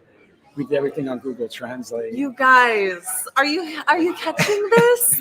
He collaborated with his animator just strictly via Google Translate. Yeah, That thank God is- for technology. That's amazing. Yeah. See what's possible. How did you meet her? On Instagram. I saw some of her animation on Instagram and I reached out to her and she was into it. And she's amazing because she makes these sets all by hand. The characters are clay and it's stop motion, but she makes it so fluid that it almost looks like regular animation. So I got really lucky. It worked out well. Yeah. That's so amazing. And Thank you. I'm not sure if you've met Joy and Noelle. We have not met. You haven't met yet? No, I have to thank them for selecting They are it. fantastic. Joy and Noelle are twin sisters. They're both animators. They curate the animation program here at the Woodstock Film Festival, which is really robust. It was started by Bill Plimpton and Signa Baumain, Wow. and they sort of handed it over to Joy and Noelle. Wow. Yes, so it's such a good part of this festival, and there's actually Yeah. 3 short animation blocks taking right. place. So which one is your film playing in? Mine's in the Fiercely Independent animation block, which is Saturday at 5 p.m. at the Woodstock Community Center. Okay, fantastic. So folks can see John's film Buffy and the Balloon in the Fiercely Independent animation block. It's taking place on Saturday afternoon over at the Woodstock Community Center. If you see John around the festival, if you're coming up, please say hi to him. It sounds like such a Yes. sweet film. I haven't gotten to see it yet, but it's definitely going to be something that I watch Thank soon. you. So thank you so much for being Yeah. here. Thanks for Appreciate having you. me. Thanks for coming through, Take John. care. Okay, Bye-bye. you too. Yeah. Let's see. I'm not sure if we have any more filmmakers who are coming through right now, but do we have? Hi, Katie. Hey, I'm gonna jump on and say hi. Yeah, let's do it. This is Katie, our marketing director at the Woodstock Film Fest. She's so fantastic. Oh, She's thank across you. so much of the film promotion. I just want to say thank you because you have expanded the marketing and reach of so many of the films that are showing at this festival. I seriously am. Well, you very helped today. You impressed. helped me do a collaboration post because that's what it seems to be all about. The Kyle, the director of My Dead Friend Zoe, he was we were up at 10 o'clock last night trying to do a collaboration post. He's like, "Can I have 3 hours of my life back?" Because it's like, this is what we're doing. We have to promote our work, and that's not the part that everybody loves. But it's like when you work for a festival, you've got to like work together as a team to get the films out there because it's like 160 films that we're sharing in the world. But these are also like really important, powerful films. You know what I mean? That is so interesting, actually. Katie's saying that filmmakers can partner more with the marketing department at the festival to find unique ways to promote their film because there is a sense of you want to stand out. There is so many things to see. It's honestly such a robust program. I think it's bigger than it's ever been because we're celebrating the 25th year of the A lot of Woodstock films, a Film lot of Festival. amazing, very political but important films trying to expose things and show things that we need to address as a society, you know. And so it's really important that we get it out there. And I started this podcast actually about almost a year and a half ago. So you can also, if you're out there and you're doing what you do as a filmmaker, that's like what, maybe 75% of making the film, because you can make a film that nobody sees, and then you can make a film that you hustle really hard to get out there. So we created this platform to do that, right? The podcast, the podcast, the year-round podcast, is like a platform really for filmmakers to just speak about their films, and it's really important. So I'm all about doing that. So actually, if there's any filmmakers watching, I think please reach out. Like we can set something up for you to hop on the Woodstock Film Fest podcast. Let's talk film. Yeah, let's talk film. Hosts it. And you were on the one previously, and we highlighted all the shorts. Get to be a guest. Yeah, and now she's hosting. You're doing an amazing job. So thank you so much. And we do have more filmmakers coming. That's so exciting. I know you're probably exhausted. You got to give this woman mad props for how much, how much patience she has. Because I live for this. Yes, we have another film crew coming in, so I'm going to hand it off to them, and I'll be back. And I just wanted to say hi and hang in there. Thank you. And if we do need to take a break, we can always take a break. So just let us know. But we're on until 4:00, and then we're also live tomorrow as well at the same time. Okay. All right. Awesome. Great. Thank you. Thanks for being with us. This is super fun for me. Hi, welcome in. How are you guys? I'm Amanda. I'm the shorts programmer at the festival. Adam. Yes. Hey, Adam. Grant. Good to finally meet you Nice in to meet person. you too. Yes. Wait, I'm so sorry. Summer's End. Yes. Gorgeous. Thank you. Gorgeous film. Thank you so much. For being here. Yeah. Did you just get in today? Yesterday? No, we got in. Yesterday was our first full day. Right. Yeah. So 1.5 days so far. Cool. Wait, and where did you guys come in from? We're in Brooklyn now, but our film was in South Carolina. But we grew up in North Carolina and shot the film in South Carolina, but we live in New York now. Okay. Yeah.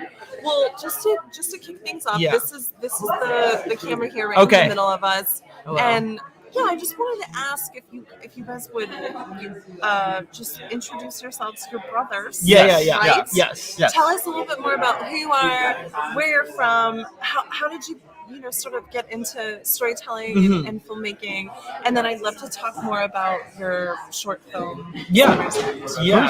I think we grew up in Concord, North Carolina.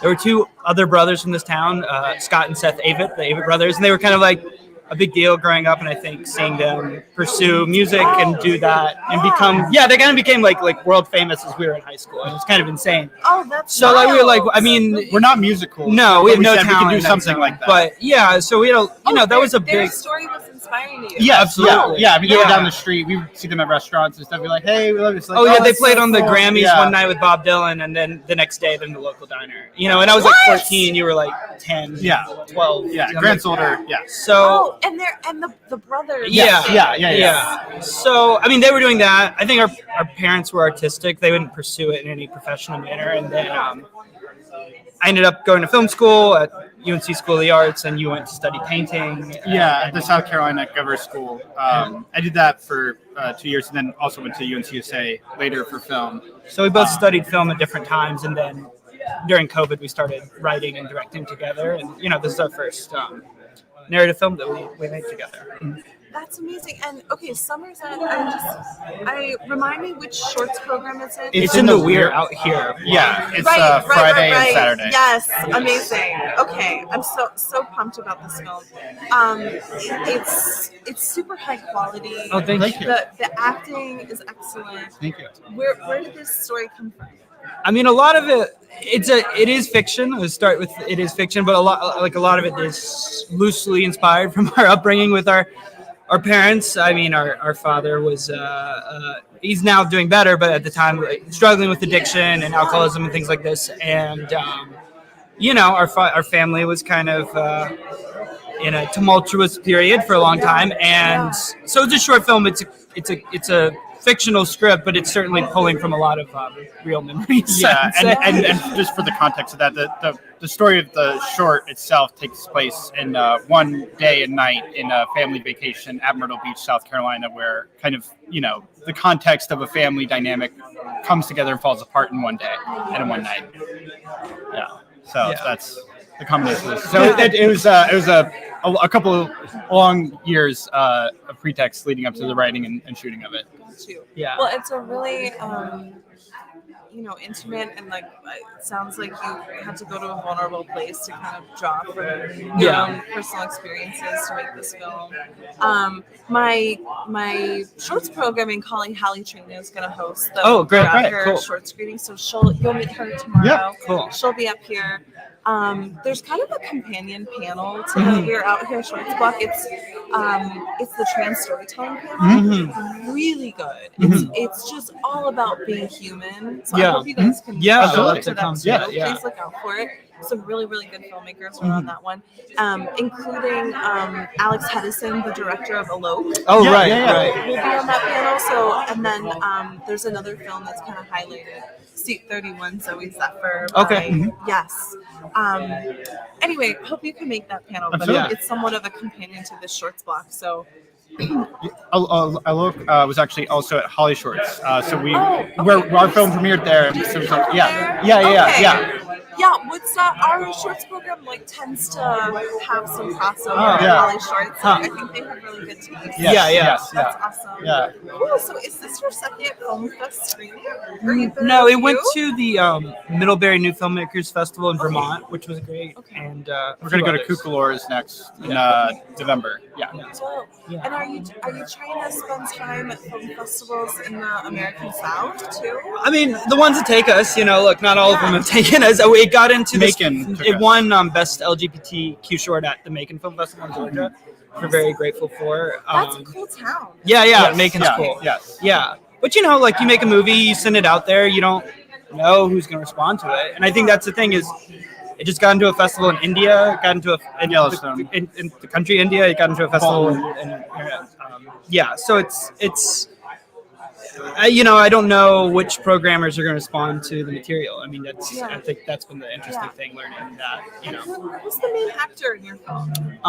The father's played by Michael Abbott Jr., the mother's Maria Dizia, and then Graham Lutz is the lead. He's from Cincinnati, Ohio, and he's had some smaller parts in this movie Judas and the Black Messiah, and he's been in a lot. He's had a lot of big callbacks, and I think he's someone to watch. I think he's gonna do a lot. Yeah. So. Where are you guys at, kind of in your careers? What are you sort of focused on in your creative work right now? I think this has been great for this film. I think we're looking at doing features moving forward. We've been adapting a novel by this author Misha Marin. Her first book, Sugar Run.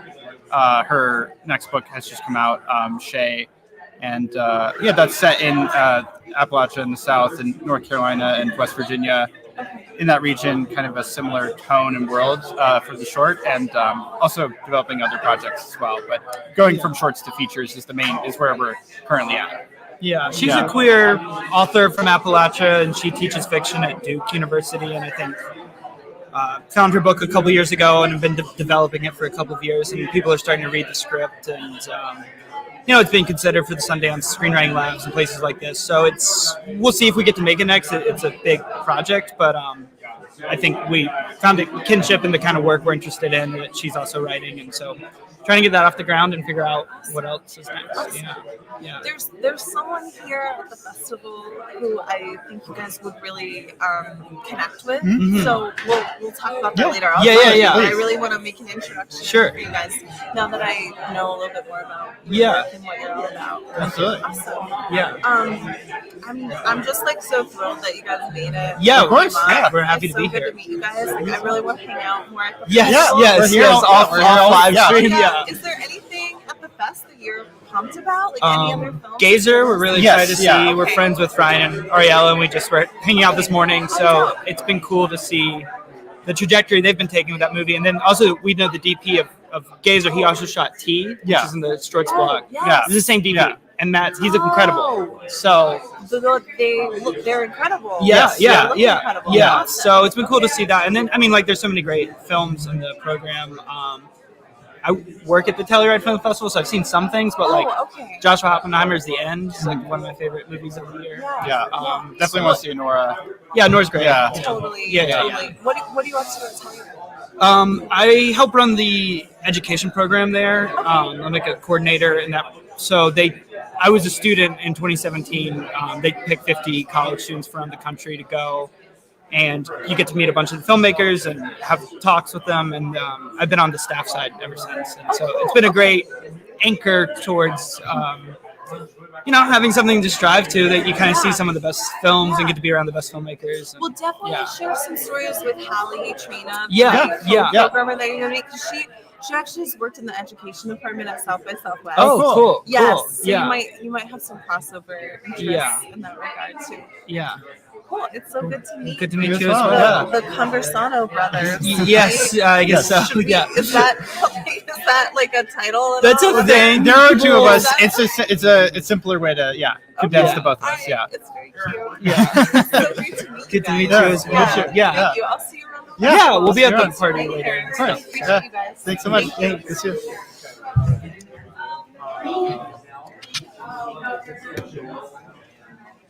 Oh my God, Jason's getting loud. There's actually a lot of filmmakers showing up at the festival right now. It's kind of like Thursday afternoon.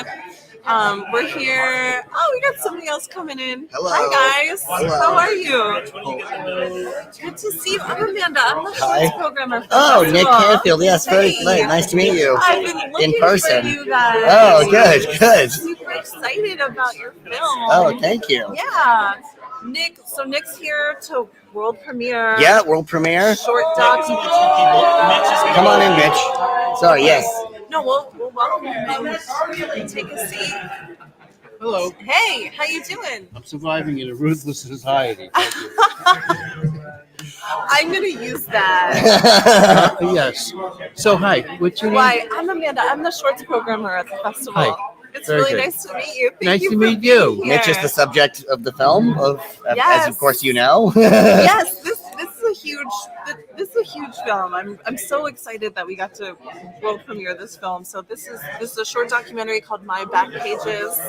And why don't you both introduce yourselves a little bit, like give some context about who you are, and then I'd love for you to tell us more about the film and about Mitch and the collection. Well, I mean, he'll talk. I'll answer questions if you have a question. Okay, all right. I'm Nick Canfield. I'm one of the co-directors of the film. Paul Lovelace is here off camera. He'll give me a disembodied voice. And Mitch is the Blank. subject. Mitch Blank is the And, subject. I'm one of those disease collectors who amassed a kind of collection that became more of a Frankenstein that had to be turned over to people who can take it further. And so now that stuff lives in Tulsa, Tulsa. in the Bob Dylan Center, next to the Woody Guthrie Center in Tulsa, Oklahoma.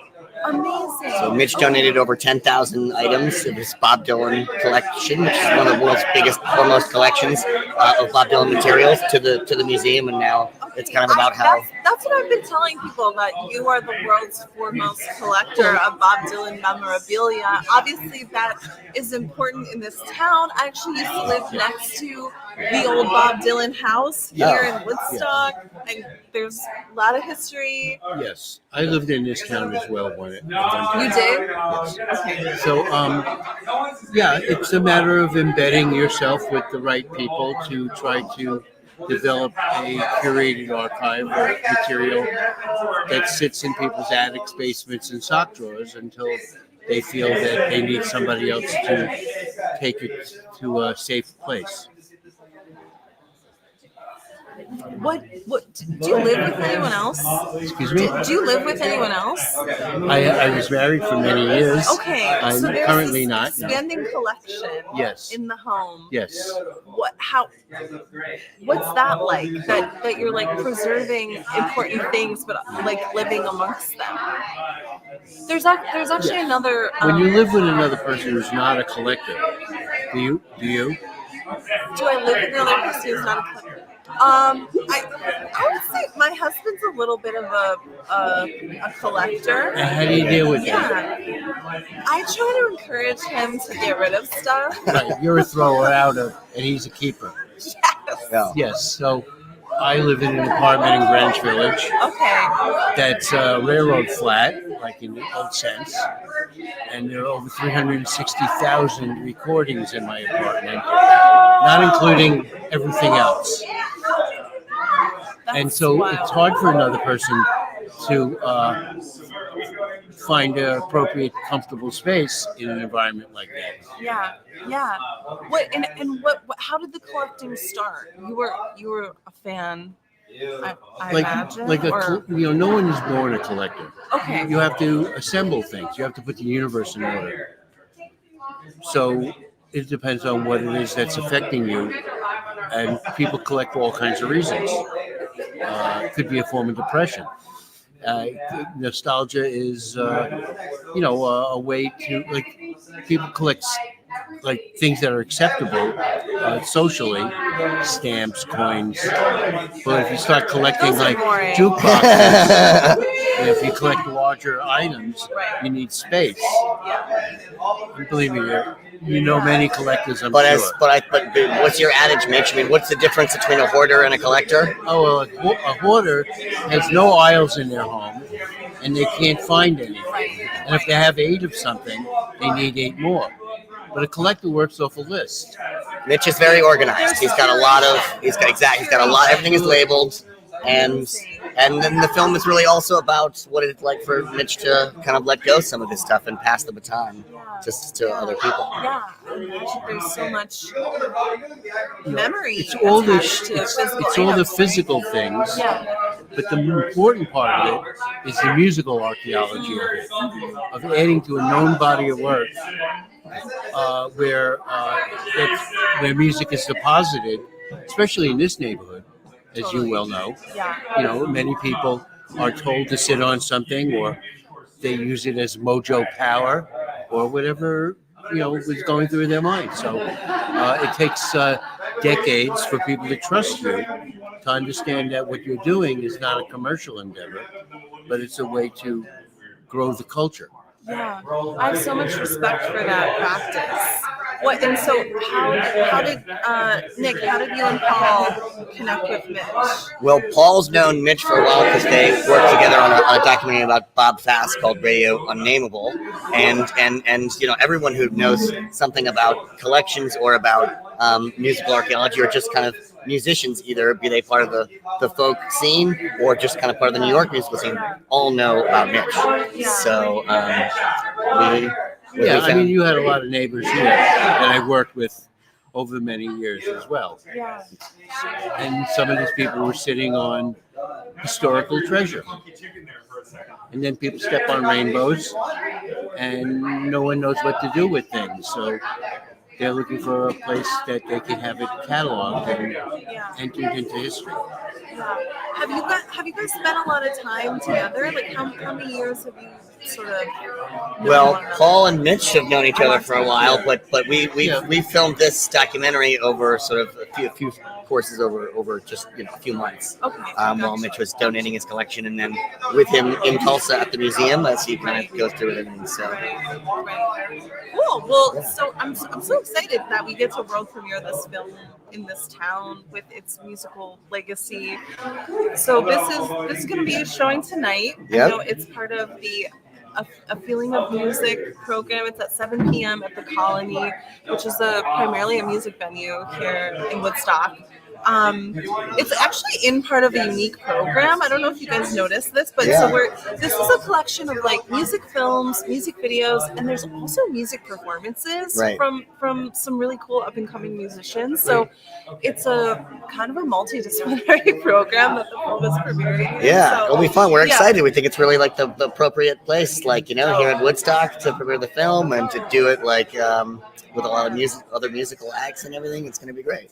I'm hoping to meet some people who might be able to open up a door to another discovery. And, if people don't know that you're looking for something, they're not going to talk to you about it. So when you make a thing like this, a film like this, it's a way of attracting attention for people to realize that they may also be able to participate and grow the collection. Right. So that we try. Right. There's actually I'm a friend of mine. His name is Baker, and he runs the Woodstock Luthiers Showcase, which I think takes place biannually.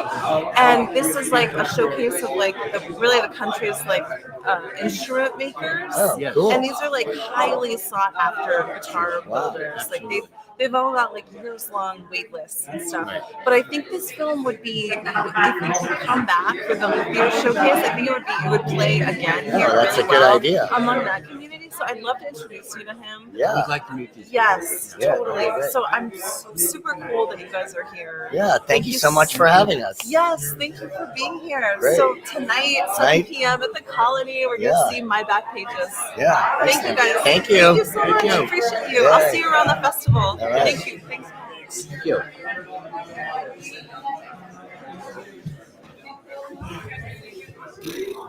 Right. It's nonstop for you. Thank you. It's Thanks. super fun. See you tonight? Yeah. Yep. Wow. This is fantastic. We just got filmmakers are like arriving here in Woodstock right now. Oh, we got new people coming in. Hi, how are you? I'm good. How are you? Good. I'm Amanda. I'm the shorts programmer at the festival. My name's Ines. Hi, nice to meet you. What are you here with a film? Yeah, I'm here with Brooklyn, Minnesota.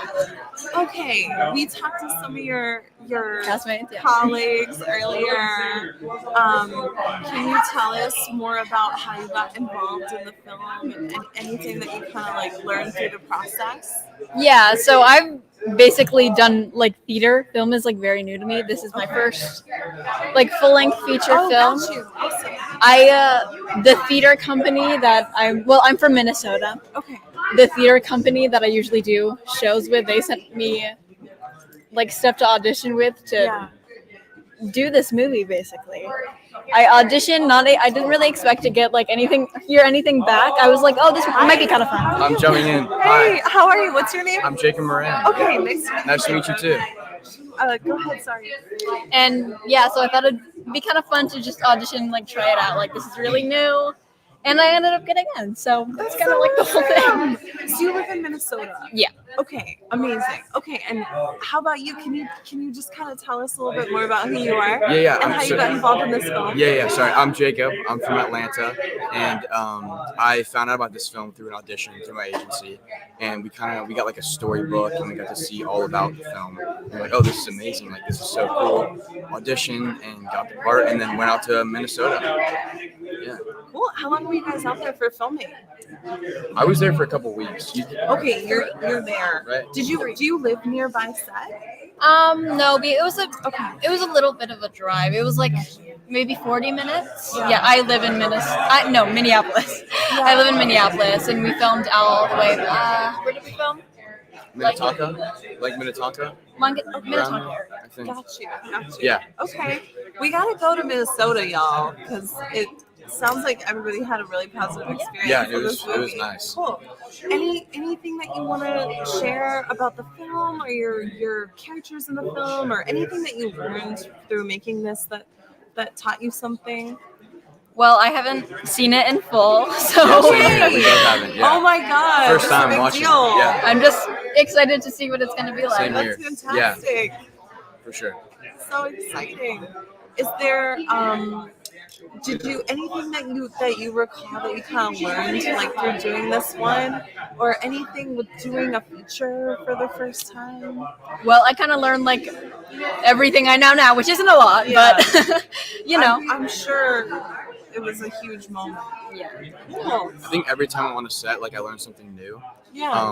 And it's just like such a great experience to keep opening your eyes to like all the different parts, like the production side, the camera side, because obviously we're in front of the camera all the time. I think it's cool, like when you're not doing a scene, walk around and see what's going on behind the camera, because for me, it's super interesting to watch that. Also, another thing, like when I got the character I play is Owen, and he kind of has to make a decision at the end of the movie in this like church scene if he wants to be like the good guy or the bad guy. And I think I got to talk with Eric and Jessica, who are doing this film, and it was kind of cool to be like a part of like almost a little bit of a creative decision, because I got to discuss with them like where we thought the character should go, so that was cool. Yeah, everyone was so amazing on this film. Like, it was so awesome. Rad. It was Cool. rad. Yeah. And we're if people I'm sure they're gonna see the film, they're gonna see your performances. Is there anywhere that you guys like kind of connect with people who are interested in your work? Like social media or just my name, honestly, on Instagram. Awesome. And What's your anything. handle? It's the Jacob Moran. Okay, cool. How about you? Are you on there? I have a private Instagram account. Oh, so. that's okay. I can't let them know. Yeah, Yes. it's a secret. Not All yet. right. Well, I super appreciate meeting you guys Thank and you you. coming here for the premiere of the film. Welcome to Woodstock. I don't know. Have you Thank been you. here? No, it's my first time. Okay, it's the sweetest little town. It is, It's yeah. gorgeous. We actually moved the festival 2 weeks later this year. Oh. Moving forward, so I've noticed Like like the colors change a little the more? colors are the leaves are insane. Yeah. It's just an absolutely gorgeous weekend. I think it's gonna warm up a little bit too. So thank you so much for coming, and I really hope you enjoy the festival. Thank you. All right, nice to meet you guys. Nice to meet you too. Appreciate you being here. Yeah, thank you. Thank you. Wow, big team from Brooklyn, Minnesota. Yeah, it's a little loud here because so many filmmakers are arriving at the guest relations center. We're like right here in the middle of Woodstock. Everybody's coming in, saying hello, taking some photos, kind of making a plan for their schedules. I've been referencing, this is our printed program. This is the poster at the festival this year. It was created by Matt Dillon, the actor and artist. Love him. I love this poster. It's been really transmutable across like all of our promo. Yeah, I think we're kind of waiting on some more filmmakers to come through, but I just wanted to talk to you a little bit more about the shorts program. So this festival's been a big part of my film community for a long time, but the past 5 years I've been curating the shorts here. We have a wonderful team who supports across the narrative and documentary films, including Hallie Trina, who's a shorts programmer, Charlie Leafskin, and also Brianna Thomas helped us this year. And then I think I was mentioning Joanne Noel. They are our animation programmers. They are excellent. But we've got, I have to count, but I think there's like 20 shorts programs, to be honest with you. So we've always got an amazing comedy program. That one's gonna play twice because it's always highly attended. And also there's we need levity. The something that I tried to do in the programming work this year was address the state of the world in a sense. Also, just in another week, a few weeks, we've got the U.S. presidential election. There's a lot of tension. Also, in this regard, I just want to take this moment to share my solidarity with the Palestinian people and people in Lebanon and people in the Middle East or West Asia who are experiencing the most difficult human circumstances that we can imagine. And I took that into account in the film programming. So Katie's back. Katie's back. We had some free time. Amazing. So you're hanging. I mean, we are literally at our 4 p.m. We gotta cut it because it was 2 hours. But we're gonna be back the next couple days. We're gonna be right? back. We are here in Woodstock Live at the Wham Woodstock. It's the Filmmakers Lounge, but it's called the Woodstock Artists Association and Museum. So it's a beautiful space. In the background, you might hear Brooklyn, Minnesota was here. Their whole crew. You just had the entire crew on the podcast. They're shooting, and they're super excited because it's their premiere, the world premiere, as you know, and they won all these awards. But they're just the whole crew is here, like the entire Filmmaker Lounge in the back. Yes. So, but it's been just we love when people come. Promote the film. It's a lot of good up energy. For your film. Yeah. Curate an audience. Bring your entire crew, which they are from Brooklyn, so it was hard for them to get here. Right. So we're gonna wrap this up. Thank you for joining us, and next time we'll be here live Friday from 2 to 4, and then Saturday from 2 to 4. Cool. So thank you so much. Thanks for tuning in. We'll hear from more filmmakers this weekend. We'll see you tomorrow at 2 o'clock. Bye. Thank you.